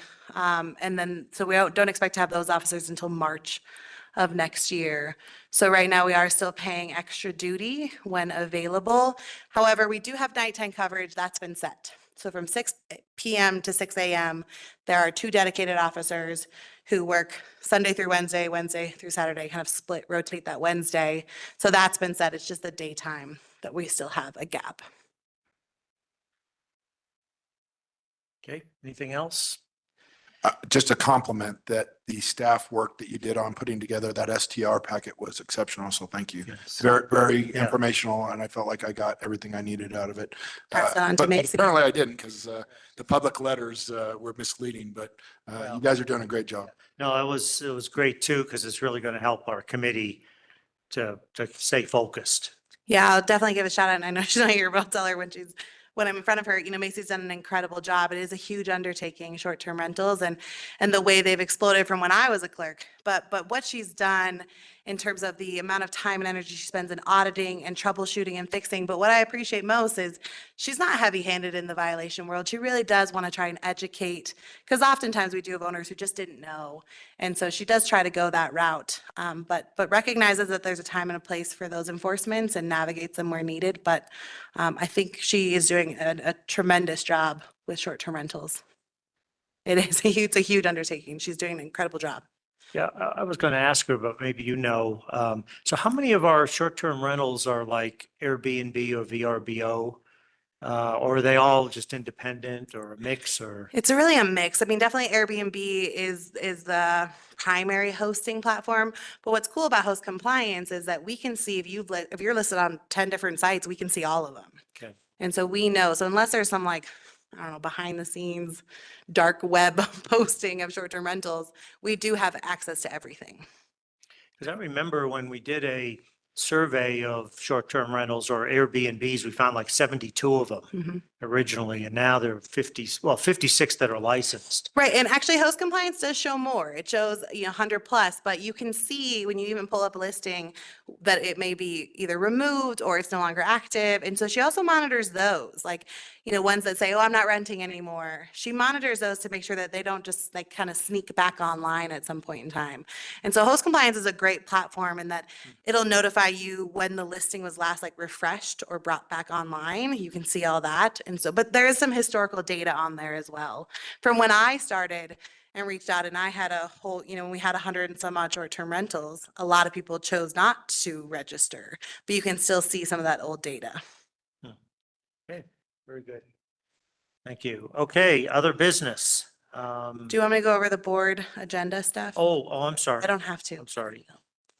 Yeah, just briefly. Okay, so and as I write in my aim, these board meetings are subject to change 24 hours in advance, and it has definitely changed from when I put it in the packet. But on the 5th, what is coming before the Board of Trustees is a presentation from Boulder County Sheriff's Office, just really a Q&A with the board to answer the question Vice Chair Reese just asked me. However, we're also going to bring the community protection services, because there is a whole division that you can call for directly if you have, concerns about your safety and some of the supports that they can provide, with also mediation and neighbor disputes. And so wanting to educate people on some of the supplemental services from Boulder County. We have the comprehensive plan consultant presentations and interviews. 101st Street, if you recall 101st Street, the Planning Commission had recommended denial of rezone. The Board of Trustees did opt to rezone. There was then a referendum petition filed. Long story short, we're at the phase where the rezone will go back before the Board of Trustees for either reconsideration of their vote or it'll go to an election. So the board is going to discuss 101st Street rezone at this meeting.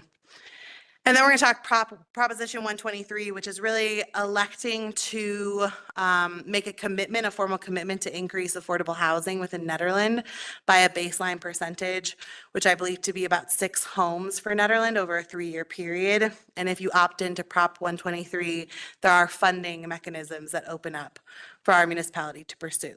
So that will come before the board. And then on the 19th, we currently have the subdivision, Wingate subdivision will come. Potentially Eldora is seeking a variance to put a trailer on their property for their workforce to live in. It's kind of like a modular home type thing. And since they're not a designated mobile home park, they would need to seek a variance from the Board of Trustees. And so tentatively set to come We also are going to ask the Board of Trustees for the green light to work with you all, the Planning Commission, on a paid parking ordinance. The town is interested in doing paid parking, but there's really no regulations and code about it. So not only should it be added to the use group table, just parking in general, we really should have regulations about paid parking so that as private vendors do it alongside town, we have a uniform approach to this, and it's not like every lot's doing something different. So the ask will be to bring it back to you all to work on. And then last, there's some employee handbook amendments that we need to work on. So asking for the green light to work with Attorney Madsen to make sure that we're updating our employee handbook to be in compliance with state code. And that's what's coming over the next month. But again, check Civic Web because everything is subject to change. So when would the parking come back to the planning commission? It would come to you in October. October.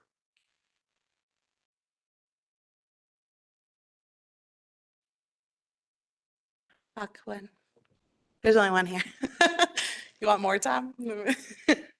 Okay. Another but we will be asking for another subcommittee. We're just going to warn you now. We'll be asking for another group of 2 to team up with us to work on parking. See if we have 2 left. Right? If you have 2 left. Well, Jim, yeah, you guys did it before, right? Yeah. So. Parking pros. Okay. All right. Thank you. Anything else, Miranda? No, I think that's it. Okay. Other business. Just one last one. I understand we're getting close on the comp plan to selecting a vendor. What's going to be required over the next 6 months of this group? That's a great question. So I think engaging in all of the initial public feedback sessions. So we did put it into the comp plan that, of course, they would run through the MPP process and come visit all the boards and commissions. But I think involvement above and beyond your roles as commissioners, your roles as citizens, like get involved in every opportunity to provide public feedback. Because, I think the comprehensive plan is the Board of Trustees has said this a million times. I mean, it's such an important document to really guide where we're going, and so much has changed. And there's also a lot being worked on, so really solidifying what is our desire. We're seeing a lot of change when it comes to kind of economic development or growth or housing, and really nailing in some of those priorities. But we need to hear from people. And, 200, hearing from 200 people on the housing was great, but there are 1,500 people here. And this is your 10-year plan. And so I think our big ask is, commissioners, is to not only for you to get involved, but for you to encourage all of your friends and family and neighbor to get involved. We nominate Roger. He's not. Yeah. Are there animals involved?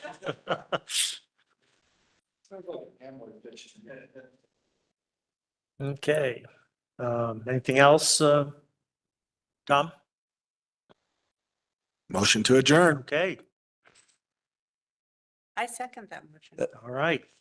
All in favor? Aye. Okay. All right. Thanks, everyone. I realize it was a longer meeting, but we had a lot of stuff to go over, and Motion to adjourn is my favorite password. isn't it though? Yeah. All right. Thank you, everyone. Thank you.